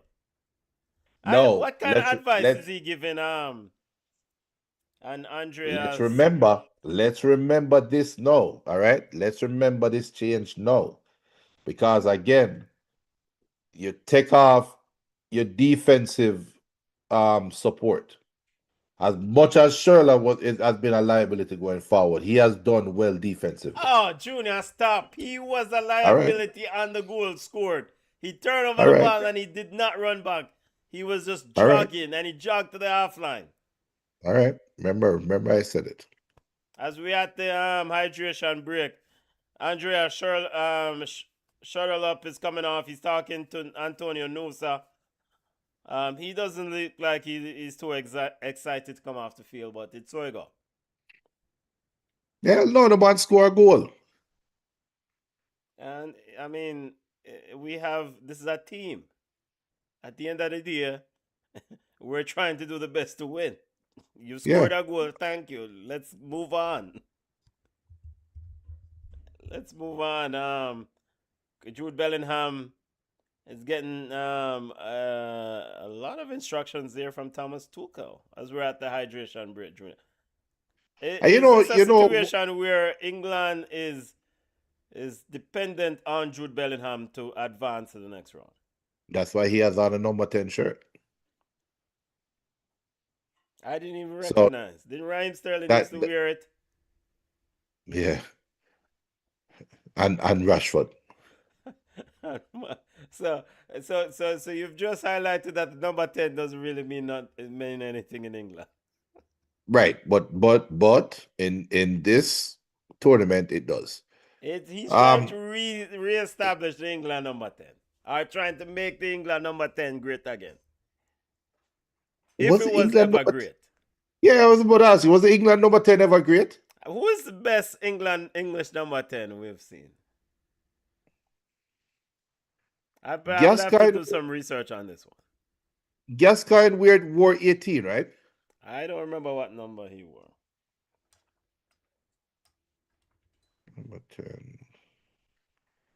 Let me look it up.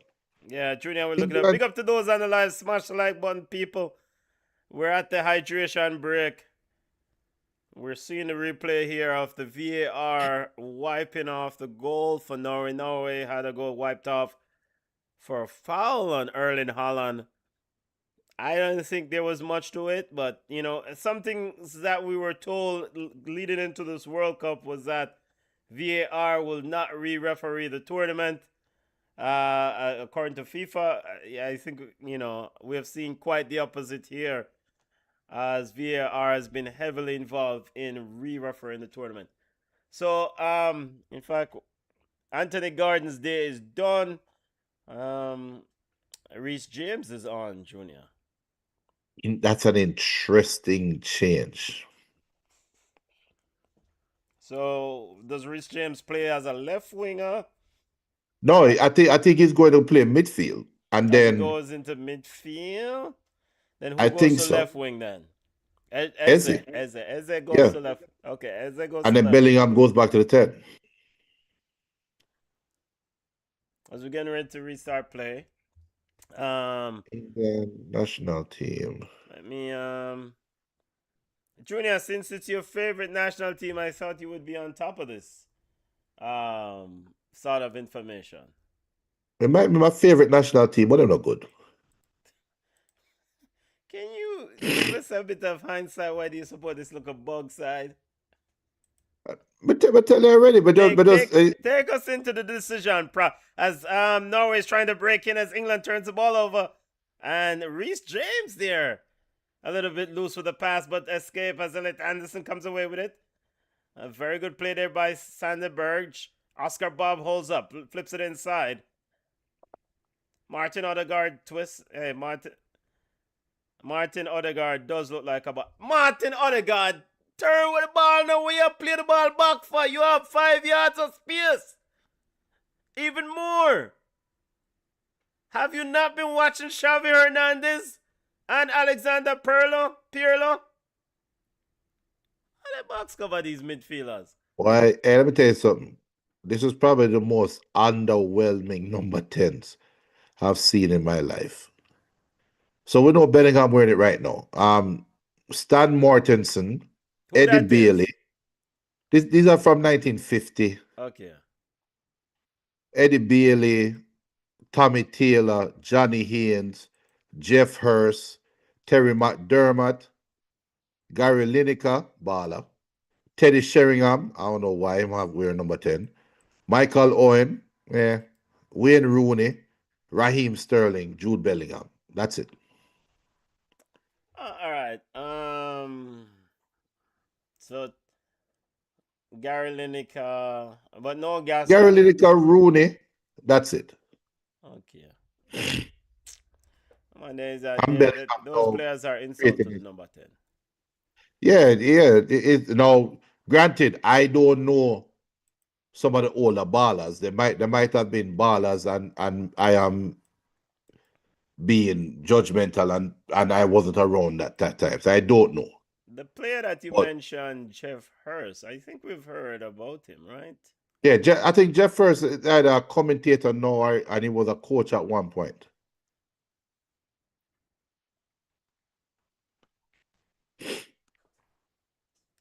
So we have free kick coming up here.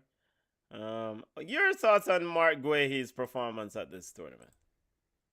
Steady. And for me, well, this is the thing now, a little bit ahead Jeff Hurst. And this is the reason why we know Jeff Hurst, or why Jeff Hurst is such a name that is called up all the time. He is the first to ever score a hat-trick in a World Cup final. Okay. When England defeated Germany 4-2 in the 1966 final. So he was the 10th on that team. Okay. All right. Makes sense. Yeah, but as for sorry. As for Mark Guehi, for me, I cannot unsee the mistake he made for Man City. And that every time I see him about to get the ball, just like a while ago when him hit the ball, I pretty much put England under immense pressure. That's what I expect from Mark Guehi at least 1 or 2 times a game. Okay. So, with that being said, I think he had a steady World Cup because he hasn't had that catastrophic brain fart moment. Here is a And current. it's one thing. Yeah, go Yeah, ahead. go ahead. Sorry. It's one thing about this England team. They have players on the field, especially right now, that will give you that brain fart moment. Guehi and Pickford is a walking disaster waiting to happen. Reece James walking with Erling Haaland. Corner kick coming up for Norway. Rotted cup. Patrick Berg standing over Junior said, rotted cup. Corner kick comes in. Pickford punches out. Shot from Frederick. Headed on off the post. And somehow this stays out. Somehow this stays out. Sander Berge. 3 English defenders collapse on that ball to clear it out, Junior. Yo, Kanza did ever so well. Yeah, If that left hand was extended, if that left hand was extended a little bit, that would have been a penalty, clear penalty. Where is Jordan Pickford going though? I tell you, Jordan, right as I said, him have brain farts in him. Where was he going? I mean, and He had brain the farts. header by, I think it was Hedgeham, it's off his shoulder. He didn't hit the ball properly. If he caught the ball properly, it probably would have been a goal. Yep. Here is Ebericha Eze. And it's off Frederick, and it's out for a throw into Norway. So I think we got the subs up. Saka, well, no, not all the subs. Still running through the subs here, people. Still running. Reece James on for Anthony Gordon.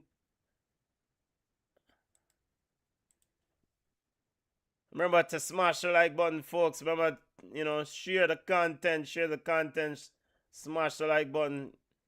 We're not on Facebook. If you normally watch us on Facebook or know someone that watch us on Facebook, share the content with them. Tell them to jump over here on YouTube.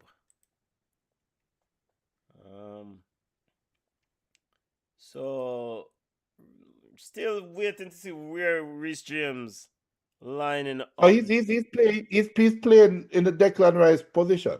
So now he's back into He's in the midfield. He's okay. So he's back into some it's almost like a double pivot again. Well, I think they've always been playing a double pivot. They just need to move Bellingham further up now. All right. So now Reece James back and Eze now out to the left side, right? Yeah. I think we finally got this in. Here is Saka on the right side. Saka cuts it on the left, puts the ball in, and hey, now goalkeeper Nyland looked like it. Hey, that one could have snuck in, Junior. Yeah.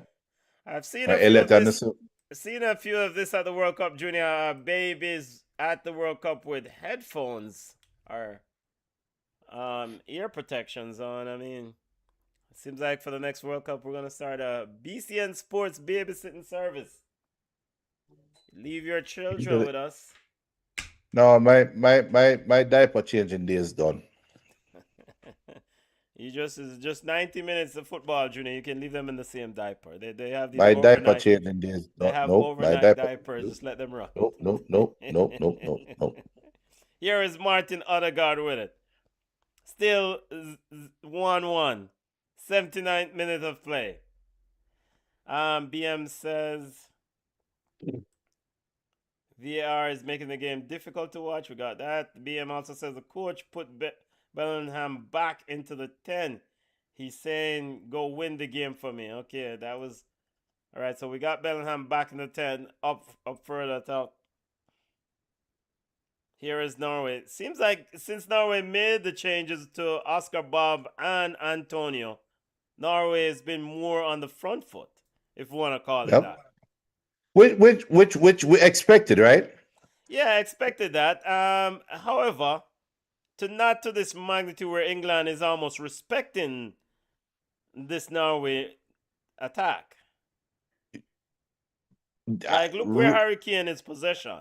Look where No, Jude Bellingham is possession. respect is a strong word. All right, maybe not respect, but retreating, man. Is that more I would. convenient? I think England is trying to realign themselves. They have a new. Shot They are Antonio. All right, this must be a goal to youth. Yeah. Cleared out. Sorry, Junior. no. You're good. You were saying England are realigning, are readjusting to the changes. Yeah, I think they're being. It's not cautious, but they're like let's see what Norway offers first. I Win think it's a our professional. I think it's a professional approach, but okay. this is where BM's prediction might prove true. Win or go home. You saw that run by Hegem. It's one of the Yeah. slowest drive at the back line. Here's Oscar Bob going at Nick O'Reilly. Man City products. Oscar Bob. Oscar. Oscar. My youth, put the grass in better than that, no?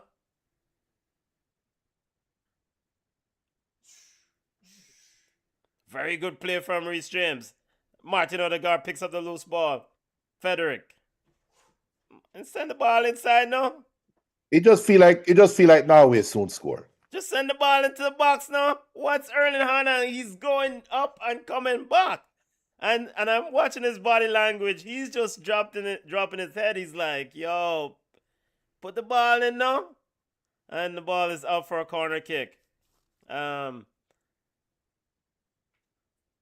kick coming up for Norway.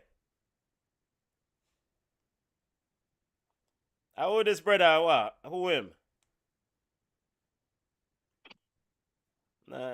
Lady there with a beautiful smile, missing her front teeth. Big up cameraman, actively working. Corner kick coming up for Norway.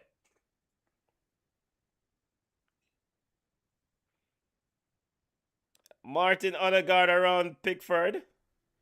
Burge also around Pickford. Of course, these players know each other well from the English Premier League. Patrick Berg with the corner kick. Sends it in. Headed up by Harry Kane. Back to Berg. Berg to Odegaard. Odegaard. Nick O'Reilly out to defend. Odegaard looking for Antonio, and it's out for a goal kick. Goal kick coming up to England. Coming up for England. BCN Sports watch along of World Cup quarterfinal action. Win or go home. Of course, coming up later on at 8:45. Argentina versus Switzerland. We'll do a watch along starting at 8:45 p.m. That game coming to you live from Kansas City. Here is Sandy Burge. Ball is all the way back to Nyland.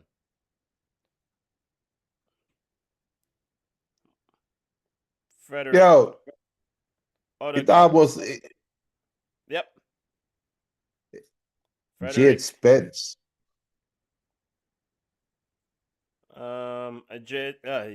Jade Spence is coming on. So who is? Maybe Must be Kanza. as is Jade Spence the worst defender at this World Cup? That's a no. Come on. What do you say? No comment. No, Jade Spence might be the most hated defender at the World Cup. Antonio almost trying to split two players there. So he had a warm time in the opening game. Had a warm time. Well, he didn't play that opening. He had a warm time against DR Congo.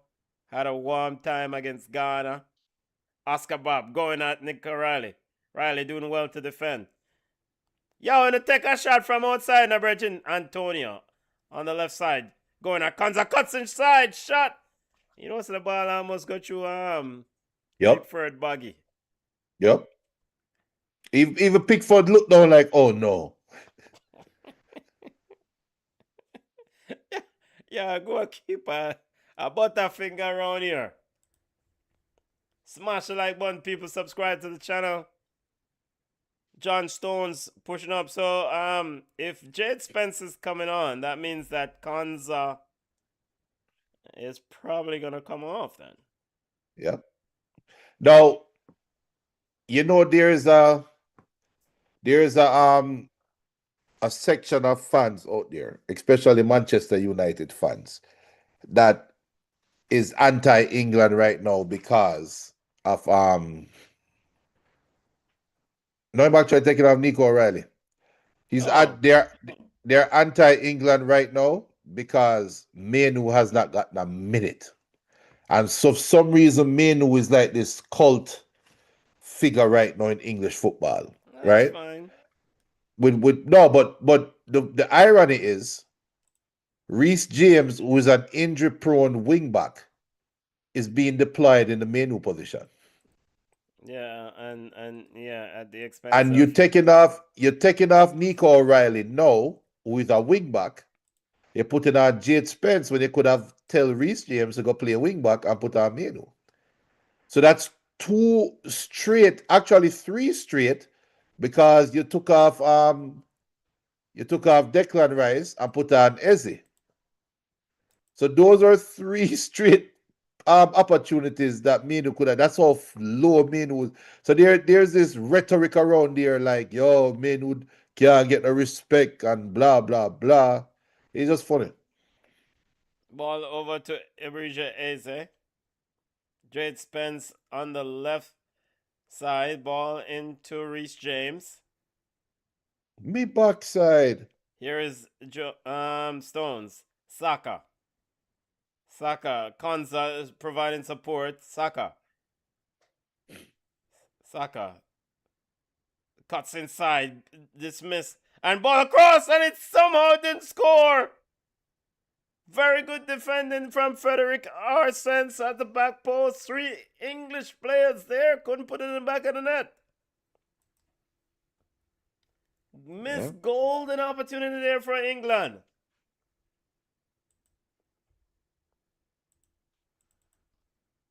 Here is Konza, and it's off a Norway player, and it's out for a corner kick coming up for England. Seeing the replay here as Konza, as Saka left Mr. Wolf, Muller Wolf for dead. As Kane and who else was that? Jade Spence, I think, was also in the area lurking. Corner kick coming up for England. Eberisha Eze.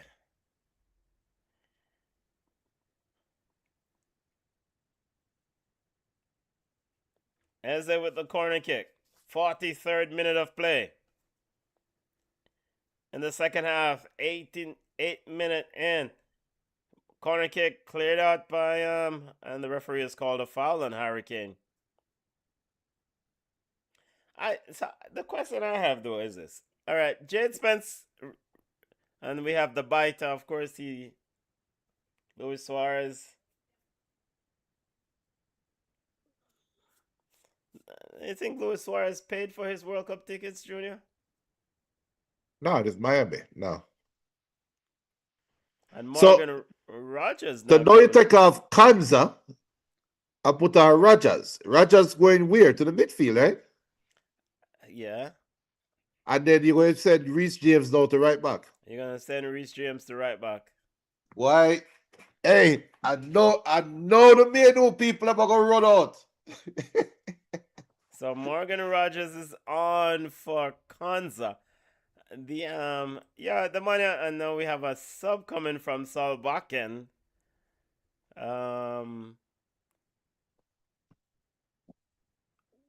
So Muller Wolf is off.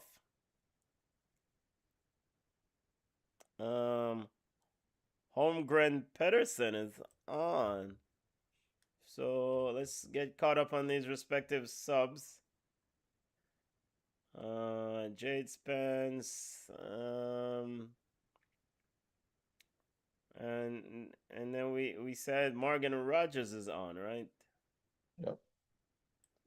So, and it's a situation of Rogers It's kind of, is this a situation for extra time? Let's go for extra time. I think England having a problem playing through the midfield that they're trying to solve. I There's think that I Frederick think with a cross. I mean, Jade Mirati come. Spence. I mean, Jude. Oh, come on, Jude. You can't give Jade Spence that level of running. And the goalkeeper, watch out! Oh my God! What is this goalkeeper Nyland doing? What? Almost a goal there. Good pressure by Jade Spence.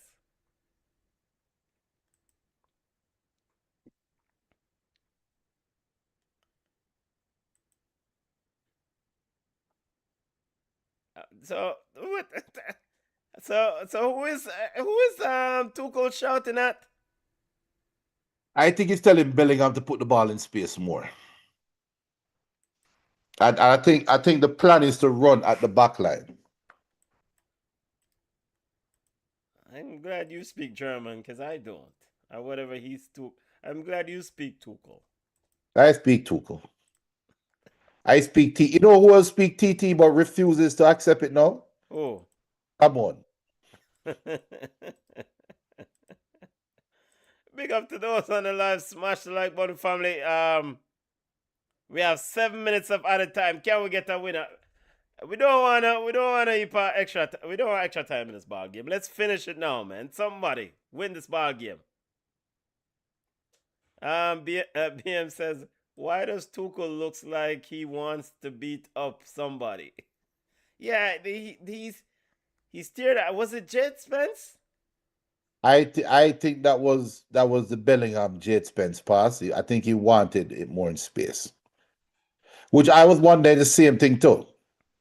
Like Jade Spence fast like grease lightning, put it in open space. No, but if you look how high Jade Spence. Now England's applying a bit of pressure here.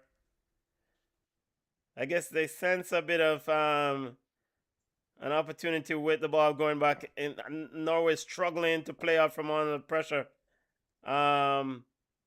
Morgan Rogers there with a pressure as the England fans are saying get up, and Hajam is down and refusing. And good strategy. Yo, this lady definitely got her tan. Box cover.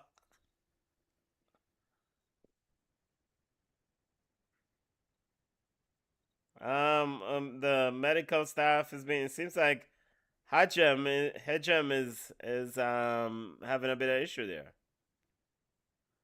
7 minutes of added time. We're in the third of the 7 minute.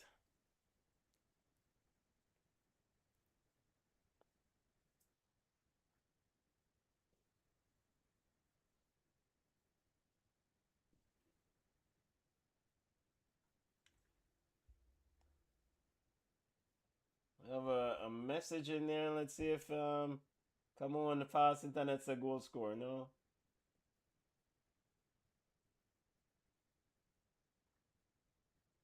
Nope, not come on. Big up to those watching from all across the world. Big up to those on the live. Smash the like button.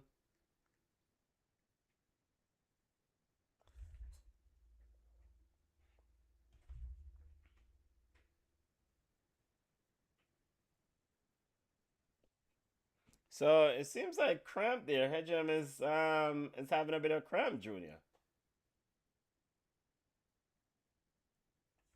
Okay. Still waiting for the corner kick coming up for England. Or is it a throw? A throw in now. On a corner kick. Here is finally restarted play. Here is John Stones. John Stones to Reece James. So the Reece James experiment in midfield is over. Saka. Reece James back in his right back. Now to Elliot Anderson. Anderson to Jade Spence. Jade Spence now sends it wide to Eberechi Eze. Eze. Frederick Arnson's over to put a bit of pressure. Norway trying to pick the pocket, and the no foul call. Seems like the Miami Heat is affecting the Norwegian players. Ball is out wide to James. James to Anderson. Anderson in the box, headed on by Bellingham, and it's out for a goal kick. And the complaining and whining and annoying Harry Kane is appealing for something, talking about his shirt being grabbed. I What don't a know what man lie! I don't know what Hurricane at all about. Harry Kane is a thief. Hey, it probably have heat exposure. 7 minutes of added time. We're in the 6 minutes. Well, I remember a famous. I think. Well, I did remember a goal that All right, we'll get back to that. Here is Frederick, and referee has called a foul. England players are not very happy with the call. Norway, yeah, the man look pink, Bridget. The Miami Heat is hitting. Yeah, big up to all the players who make this commitment to play in these conditions, because it's not easy. I mean, the meteorological reading was excessive heat, so it's not easy to play in these conditions. I am in the air conditioning room, and I am sitting here talking crap. So here is Sander Berge back to Nyland in goal for Norway. Nyland sends it long, looking for Holland or Antonio instead. Antonio easily bounced off of it by Reece James. Now we have a foot race, and the ball is out for a throw to England. Reece James to Anderson. Anderson turns. Saka didn't want it. Saka then gives it right back to Norway. Throw in. Yo, Saka told Elliot to pass the ball back. Elliot is like, bruh, you're right ahead of me. I can't turn. How am I to pass the ball back? Bellingham still running. Oh, so what is this? If this is a red card, then this is absolute nonsense. This No, is that an would be a red card. accidental contact. It's not a red card, but it's not a red card. But you see the replay. The Because- Norwegian defender no. He knew what he was doing. It cannot be a red card because Bellingham never had possession of the ball. Yeah, but the ball, there was no way Look at the Bellingham was going to replay. catch that ball. Yeah, but the Norwegian defender panicked. Him kick out. He did. He know what he's doing. It's a very professional, very sneaky thing. And the referee do the right thing. You see, the referee is going to VAR to check. nah, him just drop the ball and say keeper hold the ball. But I think he probably look at the defender and say you are a very lucky boy, because if you would ever kick that ball that hard, or if where Bellingham had no chance of getting it, is a clear red card because he knew what he was doing. I think it was an accidental contact. No, Ben. No, look at the replay. I will have to look at the replay again. I mean, he was trying to get out of the way of Bellingham. Blow off the game, brother. Because this is foolishness. I mean, we've played 90 minutes. Well, 98 minutes. Come on, 100 minutes. Because we had 4 minutes in the first half, and we still can't get a winning goal. Let's just end this foolishness now. Come on. You know what? And we need to start playing extra time. Bring back the golden goal. Yeah, bring back golden goal. Because some of this is foolishness, man. But you know what a golden goal would do though? Yeah, we're really upset a few folks. No, what it will do, it will make both teams just park the bus. That was one of the most hated rules in the world of football, along with VAR. All right, we're at the full-time whistle, Junior. I'm gonna head into extra time here. Still 1-1. Your assessment of the game. I'll give mine after you. My thoughts on what's happening here. It's a typical European quarterfinal World Cup game. I think both teams want the other to throw away the game. I mean, isn't it better to just go and win the game rather than wait for the other? Well, You That have to is take a the point. chance. And I mean, look at Norway coming into this game. You're probably not the favorites Right. coming into this game. I mean, have a go at this England team. I mean, if you get eliminated at the quarterfinals at the World Cup, it's not the worst thing in the world if you are Norway. Well, you want to make a statement that might hurt your feelings or hurt your ego. You go ahead, Junior. That's what all the African teams thought. Um, That is what Egypt thought. And this goes to what Schweinsteiger was saying. So what Schweinsteiger is saying is not necessarily.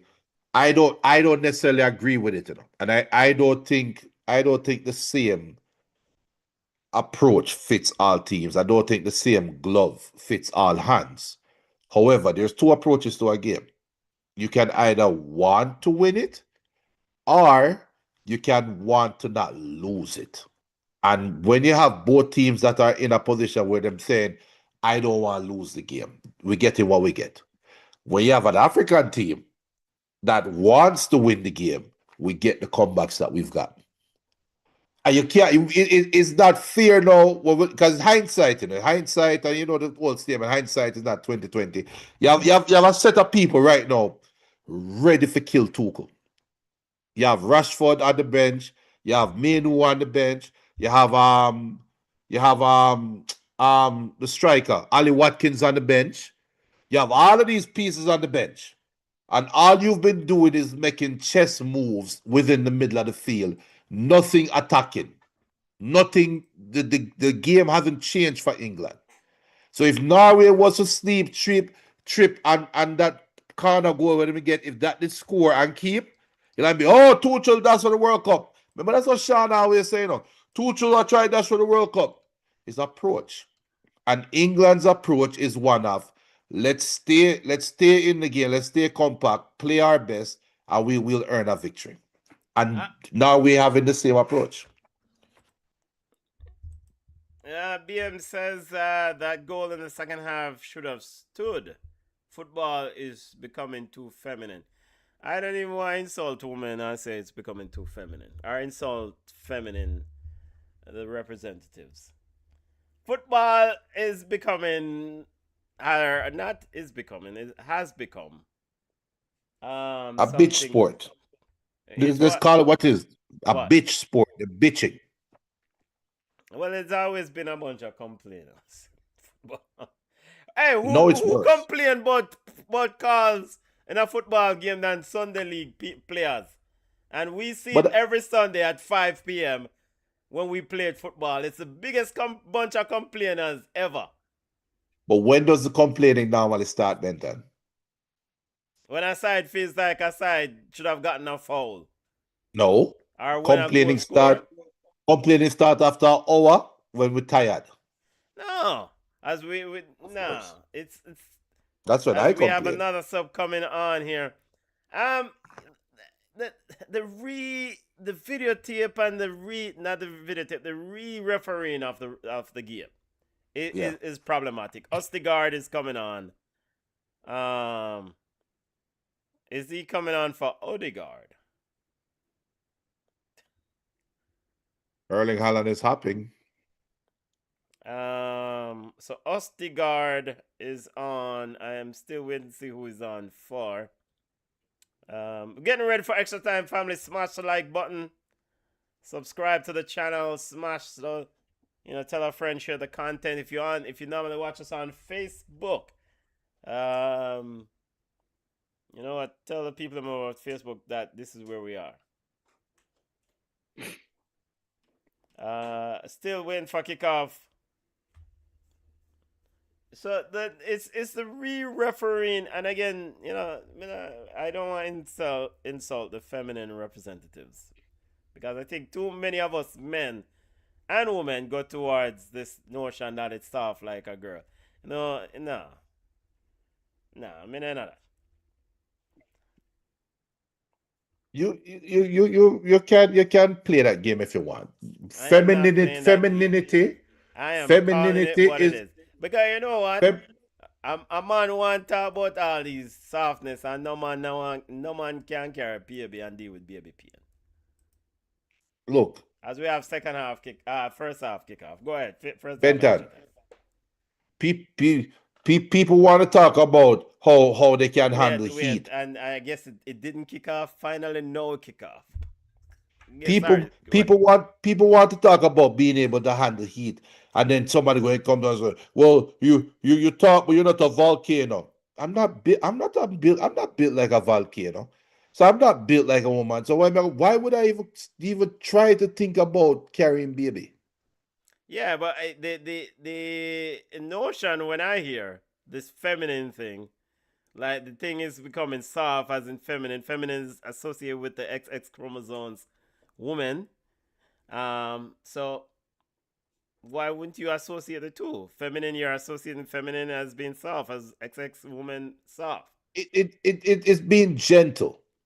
gentle. And femininity it's apt. It is an apt thing. You if you have feminists out there and Benton and him friend them who seem to think that it's a bad thing when somebody said that. It's not a bad thing. But this There's is the nothing bad wrong with being context. You know, soft. your BM said the goal should have stood Yeah, mute, because sir. the game has See? becoming too Then feminine. mute you. Then mute your clot. The internet finally mute you. Oh, the internet finally mute me. You can't hear you. Or is it me? I can't hear you. The internet finally Can't hear mute you. me. Like them mute you for real. They did mute me Wait, for and me get real. mute. Are I you would mute? I would fish mute me. Junior is mute. I'm What the hearing hell you. is going on? I'm hearing you, I mean, Junior. mute. And No of course, bad mind me. we are hearing you, Junior. But I hear Benton. You are live, Junior. Corner kick coming up for England. Ball into the box. Headed out by, I think it's see already. Hegem. Ball picked up by Saka. Saka goes at Oscar Bob. Cuts inside. Ball into the box again. Looking for Kane on the back post. Headed on. Saved by goalkeeper Nyland. Loose ball pick up by Saka to Reece James. Easy save or a good save there. Saka. Again. Star boy. Ball back to the Well, back post. let me And go. over everyone's. The unmuted Junior is back with us. Go ahead, Junior. Shot, youth! What a goalkeeper goal! The shopkeeper has given up, and Jude Bellingham scores for England. England 2, Norway 1, Nyland Butterfinger. Argent Nyland Butterfinger. Goalkeeper has given it up 2-1. There goes your 2-1 score, BM. What kind of goalkeeper this? What kind of goalkeeper is this? And Bellingham with another goal for England. And Erling Haaland, Erling Haaland has been just a pissed off man all day. Right, it finished from Bellingham now. Goalkeeper smothered the BBC ball, brother.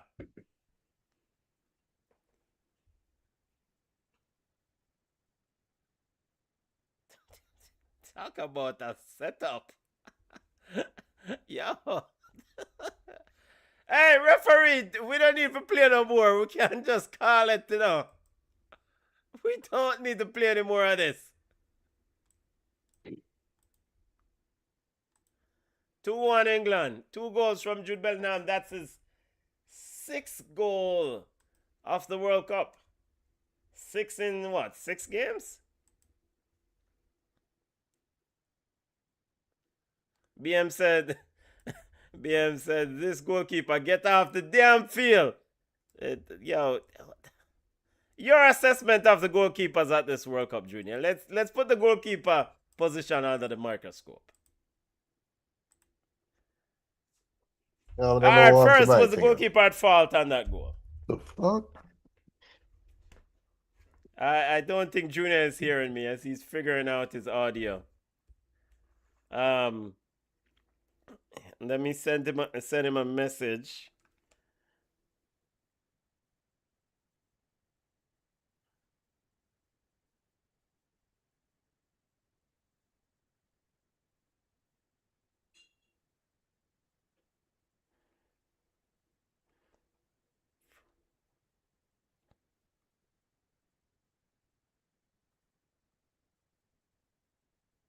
Still 2-1 England.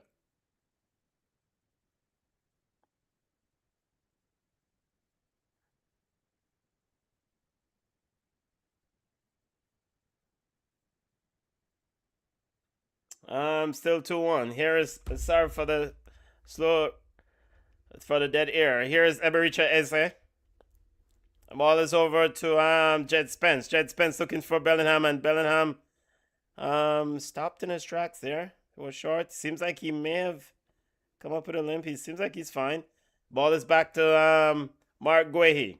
Guehi to Jordan Pickford. Sends it wide, looking for Reece James, and Antonio Nusa intercepts, and it's out for a throw. 2-1 England leads. First half of extra time, 6 minutes in. I see an English fan there with a World Cup trophy. Last and only time England won the World Cup was 1966.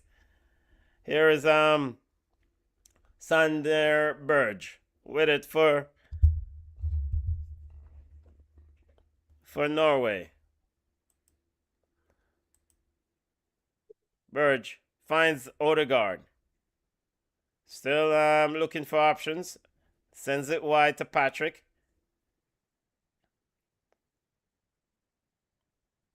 And we have Odegaard in back. Hegem. Ajir, as Junior is back with us. Ball is out wide. Sander Berge and Jude Bellingham non-stop running, which is really a trademark of his game. Jude Bellingham is one of the fittest footballers in the business. Man can run from now till next year to box cover. Yeah. And it's quite a deceptive run too. It doesn't look like he's moving quickly, but he is. Yeah, it's more like a long distance. He's not a sprinter. He's like a Terminator. Yeah. Here is Martin Odegaard. Keep moving the blood. Yo. Here is Odegaard. Yo, if you're a star baller, the money is possible. Or maybe he's not a star baller. Or the money win Premier League.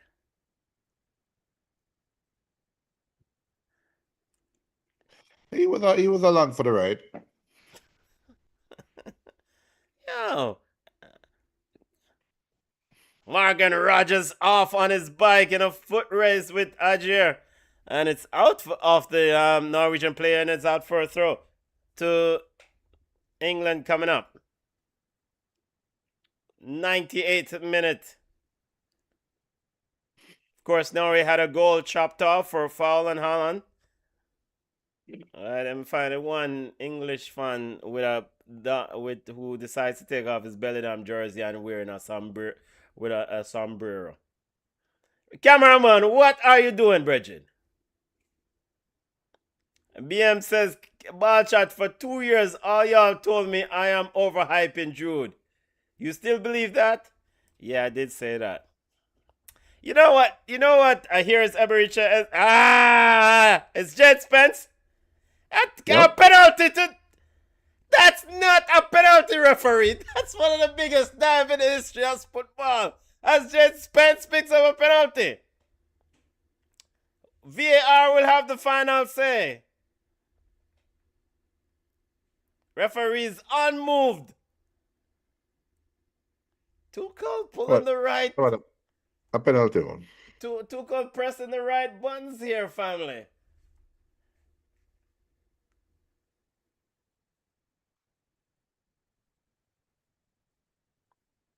Yeah, that's not a penalty. That is not. He did well to get his foot. He got his foot in between the ball and defender. Yeah, it's a cheap call. It's a cheap penalty call. Jed What's that Spence penalty call? put his right foot in between the player and the Yeah. ball and then threw himself to the ground. No, he got the contact. Contact should not automatically mean a penalty. Did we not go over this the other day with Mohamed Salah and Egypt? Up. Yes, they heard you. I mean, contact. What's this bromance thing, Brute Holland? Leave that bromance thing till after the game, Bridget. Assault up Bellingham Benton. What Hurricane is walking over to the referee, I tell him, man, say, we are in this era of diving. Jed Spence put his right foot in between the legs of Oscar Bob and threw himself to the ground. How that would be a penalty? My box cover. And so if all these contacts now are called penalty, then why did Mohamed Salah did not get a penalty?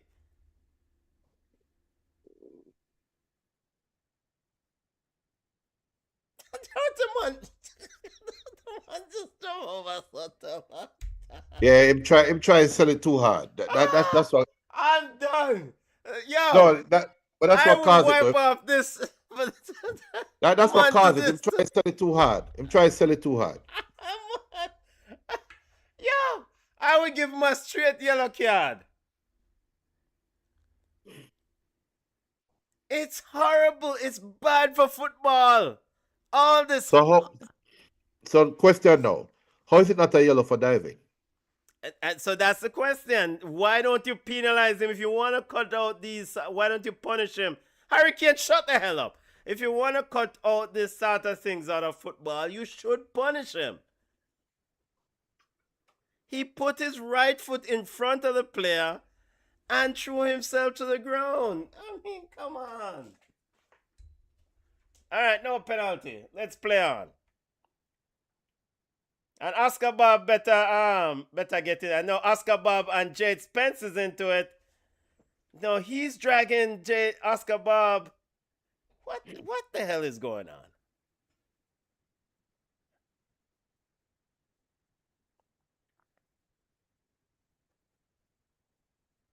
All right, Antonio Nusa. I've asked for you to come on the field. I don't think I've seen much from you. All right, back to the comment that BM says ball shot for 2 years. Y'all told me I'm overhyping Jude. You still believe that? All right, BM. So let me kind of unpack that. Jude was overhyped 2 years ago. Here's Oscar Bob going at Jade Spence. The Jude that we're seeing in front of our eyes is a different baller than the Jude we saw 2 years ago. Can we agree on that, Junior? Okay. The growth of this player. No, actually, no. Sorry to start to cut you. The Jude we're seeing now is a more matured version of the same Jude we saw 2 years ago. Okay, fair enough. I'll take that. But it's the more same. mature, it can't be the same one. I'll take that. No, but the point that I'm making is he's 2 years older, so he's wiser, but he's playing in a system that he prefers. Last year, he wasn't in the system that he preferred. So I think there are other factors to go along with his renaissance right now. So I am not going to be quick. And you know I am a Jude fan. I am not going to be quick now to come out and say, yeah, BM, you're right. Jude is world class. No, because I cannot forget what happened last. No, I can't forget what happened last year. So we're not gonna just jump up and just tag people as world class. No, I think he's world class. I mean, he's world class. No. And he on the biggest stage in the biggest tournament in football, he's not only stepping up, he's showing out. And he's literally carrying this team. Yeah. So and he's carrying this team from the midfield.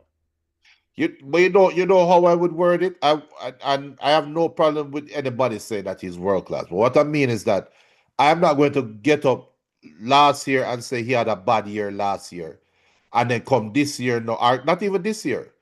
This recent season, he had a bad season. Yeah, he had a So, bad so, season. so 3 weeks of football is not going to rub out the last 52 Okay, yeah, weeks. it's not gonna change your mind. No, it cannot. What this shows is that if you put him in the right system, he will produce. And it's Yeah. not a lot of players can do that. Vinny, you All get right. the system. No, no, no, no, All no, right. no, no. Let's leave Vinny out of this. He's Oh, on oh, vacation. oh, oh, I'm sorry. I'm sorry. 2 years ago, Vinny was supposed to win Ballon d'Or and them teeth it and give Rodri. And then last year, we don't hear nobody talk about Vinny and Ballon d'Or and them teeth it anymore. So what happened Yeah, last the year? the Ballon d'Or behavior by Vinicius was just horrible. I mean, So it's the same thing. It's the same thing. Jude just get deployed in a system that he is happy in, right? And his greatness for me is that when given the opportunity to lead, he will lead yeah, he's because playing he's outside. leading at the biggest stage. Yeah, he's So playing. that's sure that him have it.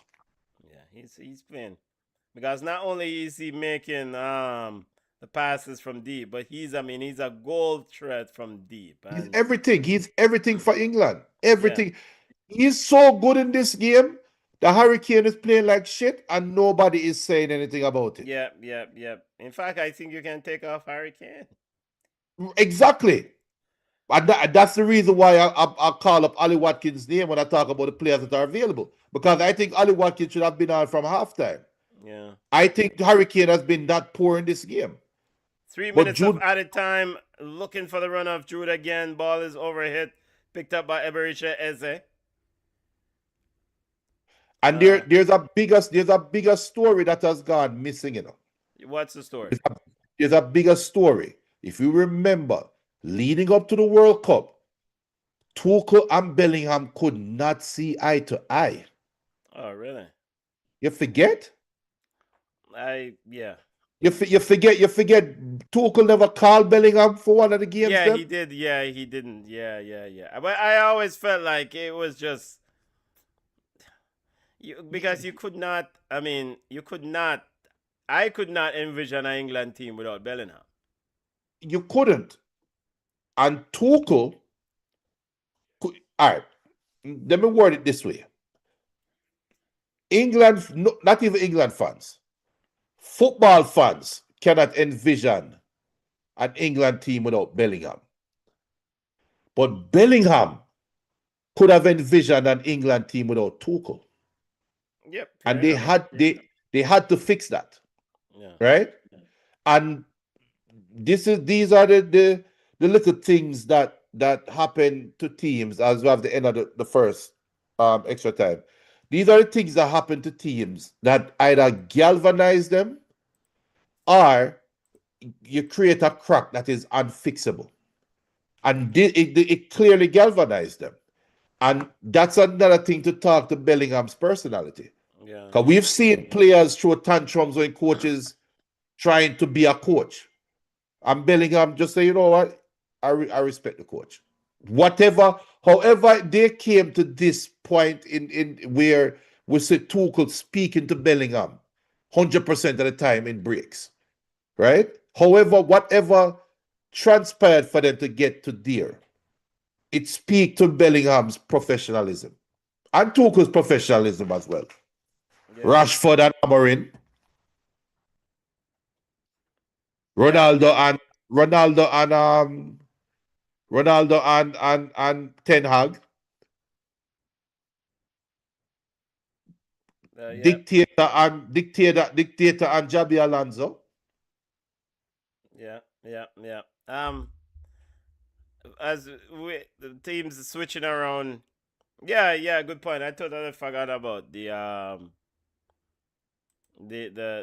issue with Jude and Bellin and Thomas. Yeah. Yeah, I totally forgot about that.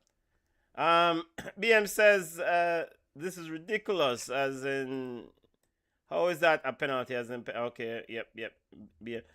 The Jude 2 years ago won La Liga and the Champions League. He was by far Real Madrid's best player.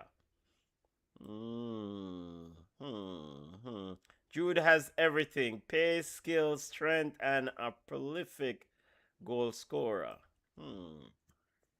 He So 2 years does, ago but when he won Real Madrid, all right, they won the Champions League, but I'm trying to remember now, and I have to go back in my memory bank.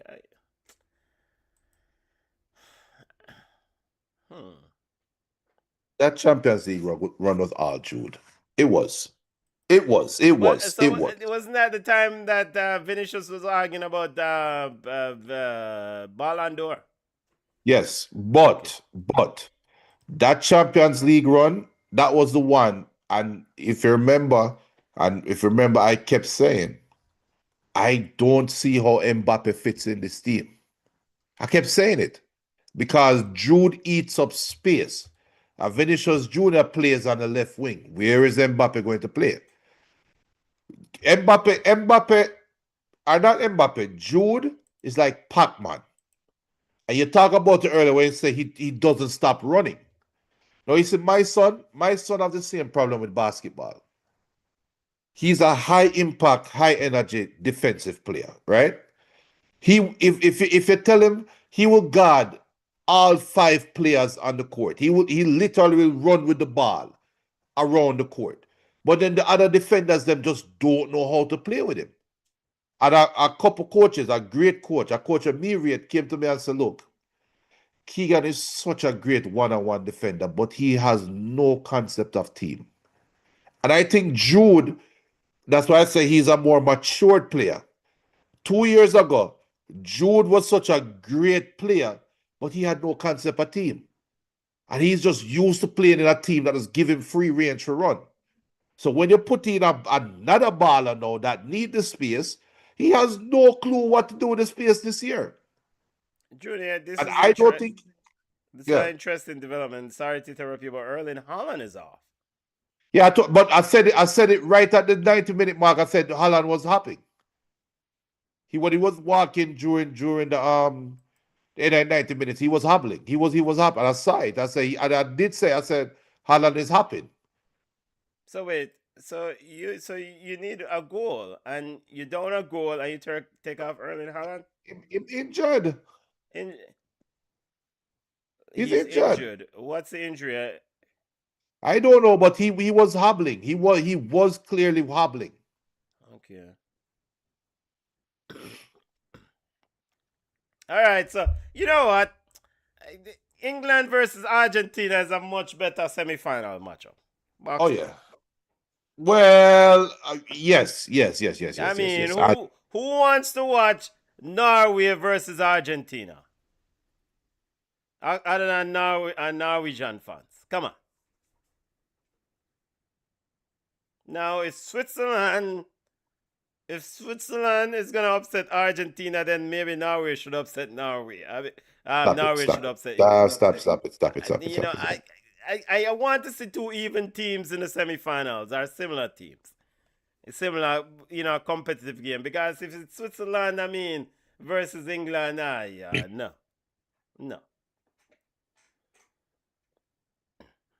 Other World Cup semifinal, France versus Spain. So who is this? Who is the striker that's on for? Isn't the backup striker Alexander Serloff? It's Jurgen Strand Larsen. He's the Who's guy? he plays in the Premier League at Wolves, I think. Yeah, them man don't count. I mean, he could just make his name at the World Cup, Junior. I mean, He could. why not? Why not? Why not? No, we don't bother with it. Lose and go man a yard, and let's just end this thing out. We have another game at 9 p.m. Let's not keep stretching this thing out much longer. But it could be the most England thing. And he's at Crystal. Actually, he did sign with Crystal Palace. Strand Larson. So he left Crystal left Wolverhampton, I guess, after relegation. All right, back to the football game. Just for England's perspective is to manage this game, seed out, and they're into the semifinal. Yeah. Goalkeeper positions. I did ask you about your assessment of the goalkeepers in this World Cup. Or you haven't looked closely at the position? I don't think we've had Cape Verde goalkeeper had great moments, but I don't think we've seen some good saves. But I cannot remember a goalkeeper having a tournament like other than Cape Verde goalkeeper. And I think the Cape Verde goalkeeper had a great tournament out of sentiment. I think that tournament is more out of sentiment than anything. Um, I don't know. If you're angling towards the Lamens All right, era, the Viking lady, screwy. yeah, man, Bex one. She vex. It Oh, seems did I like the saw that? Norwegian, the Viking fans really actually think they had a chance coming in. As they should. You know, hey, Switzerland, I hope you're paying attention. This week, Jens Lehmann, former Arsenal goalkeeper Jens Lehmann, said that Switzerland. Saka, beat two, boy. What did you do, though? Come on, you did all the hard work. This week, here comes Jade Spence again. Jade Spence is definitely looking for a goal. Saka, save. Goalkeeper Nyland. Jade Spence is all over the place, Junior. Yeah. Regarding the Switzerland versus Germany game build up, former Arsenal coach, goalkeeper Jens Lehmann said that Switzerland seems to be out for just a jersey. Out to get a jersey. What a piece of insult. Here is Saka out wide. And Saka is called for offside. BCN Sports watch along at 8:45 p.m. We'll kick off for Argentina versus Switzerland. Someone says they like that analogy. Jude is like Pac-Man. Junior. Oh, yeah. Big up Tosh. Big up Tosh. Tosh. Big up yourself. Tosh says she liked the analogy. I guess the gamers will, Junior. You identify. They will understand. They will understand. They will understand the reference. And if you really remember Pac-Man, he eats the space up. And it's annoying. It's annoying to play with. And let me say that's an issue I have with my son now playing basketball. Bellingham Day is done. Dan Burn is on. I guess shop lock time, Junior. Yeah, this is where Tuchel is playing with fire. I mean, no Erling Haaland. That is a problem, though. That right there is a problem. No Erling Haaland. Where's the threat really from Norway? Who do you really have to concern? Strand Larsen? But that's the thing. If you don't have a focal point for the threat, then the threat is everywhere. No, it's not. Of course, the threat is everywhere. The threat has to be something that you consider lethal enough to be able to score. Yeah. And the most lethal thing is always the thing you never see coming. And I'm not saying I expect Norway to score it. No, I understand what you're saying. BM says the media won't praise Bellingham like Kane for obvious reasons. He's definitely the key for England. No, what's the obvious reason, BM? Yeah, don't bother with that, BM. They don't have the choice. Bellingham is a player of the tournament for England. Why? Is because Bellingham black? Yeah. But Harry Kane has been the poster boy, even mediocre. Even when he's mediocre, I guess it's easier to market his products around the England team, Julia. Yeah, I mean that he's the knight, Sir Harry Kane. And if you know what Game of Thrones, I did watch Game of Thrones. But you're not watching the new one, No, not the the new Way of the one. No. Dragon. Same thing happened Beyonce last. says Bellingham is black. Same thing happened Oh last man, I play for episode. your side and him can't be the star because he's black. Well, at least We have Argentina got don't we have have. got At least, re-examine whether we want to at play for least some Argentina teams. doesn't have to worry about that, right? Argentina does not have to worry about that. They do not Yeah. have to worry about that because they've, for if we want to go down the history book, as a ball into the I'll say black if they population of Argentina have gone under. they As have Musa with a shot eradicated. and it's off an England player out and sadly gone under the black population in Argentina. They're the poster child of eradicating that problem. Well, word is that there was a whiteness policy in England, in Argentina, and a yellow fever outbreak also. So, a combination of government policy to eliminate or remove or reduce the black population, according to multiple reports, and infections from viral yellow fever. So, Argentina family. Corner kick from Oscar Bob. Come off the. Yeah, man, you come off the field. Threat, opportunity meets threat. And there why threat, we not worry about the threat, because threat can't score. The threat Because just of lack kick of field goal opportunity. from penalty spot. Yeah, lack of opportunity.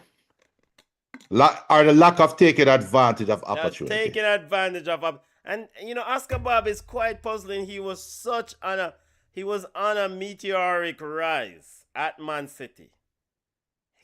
Pep earmarked it. You know what? If Pep kind of highlight you as such and such, be careful. It didn't work out well for Leroy Sané when Pep said that didn't Pep said Sané was good as Messi? Or could be as good as Messi? Yeah. I think he did reference that, yes. It didn't work out for Sané, it didn't work out for It didn't work out for Oscar Bob. It didn't work out Sancho. for Raheem Sterling. Sancho. It worked. Wait, what a pattern here? A lot of black players. Well, do we put Phil Foden in that mix? Well, he haven't. Yes, because he did reference high regards for Phil Foden Yeah. and Jack Grealish. He did say. So there you go. So Yeah, so we are countering the weight now of Jack Grealish, because he also referenced Jack Grealish as such a big player. But Salad! Salad and Morgan Rogers. What a nutmeg! I mean, Mandy with Rogers, nasty. I mean, Patrick Berg. Take one. So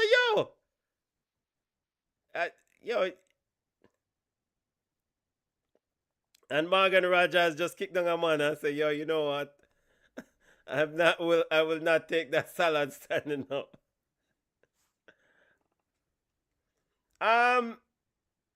And that's not the only view, and that's not only the view of Bellingham is black. So, is there a personality thing there with Bellingham? No, he is black. He is black. It's black. Let's peel this onion a little bit. There's nothing to peel back. He is black. Over at Real Madrid. He is black. That has been reported, as we have a free kick, and Jordan Pickford is referee. That's not a foul in a bridge. And I'm own man him crashing it. What the referee's calling? And Christophe Agier is gonna talk himself in I guess the ref said, bro, you're spitting on me with all the shouting. So my question is this: why call? All right, the goalkeeper position is the most protected position in football, and I understand it. However, in this scenario, Pickford collided with his own player. It's not a head injury. The opponent picked up the loose ball and is on attack, and have a goal as an open goal to put the ball in the open goal. Why stop the whistle? You bail out this open. He collided with his own player. Yeah.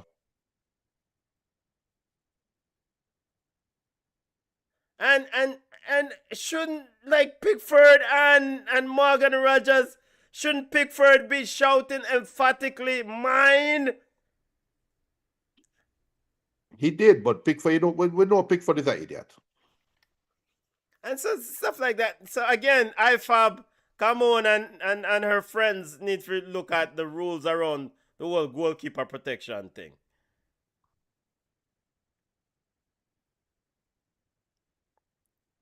So back to Jude Bellingham and the personality thing. Julia, there were reports that Jude Bellingham, Vinny, and Mbappe wants to be the Don. It's more than being a done though. They just don't know. They don't know how to play team football. Yeah, and is that a reason why his marketing is tricky? Because of this Don personality. Who, Bellingham? Yeah. As it pertains to the England team. Because King Harry is just, he's not running down any sort of hype. He's just King Harry. Yeah, but he has the British monarchy look. He does. He cuts his hair with a monarchy hairstyle, right? The thing is this is a trick for Bellingham. In my opinion, this is a trick for Bellingham.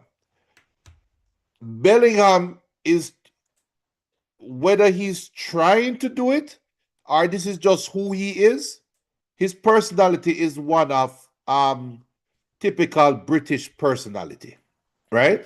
Yeah. The monarchs are not going to accept. We're seeing it with the Queen and what the prince name? What the redhead prince name? Harry, William Harry. William with him wife, right? William and Meghan with Meghan. Yeah. And then they just think about it. Meghan is as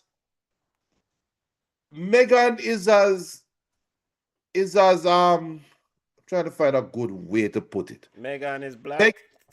No. Meghan is she has as British royalty as British royalty can be. Okay.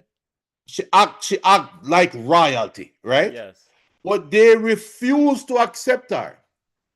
But I tell you this: if Rick James went to the Buckingham Palace and say, "Yo, no, fuck Rick James," if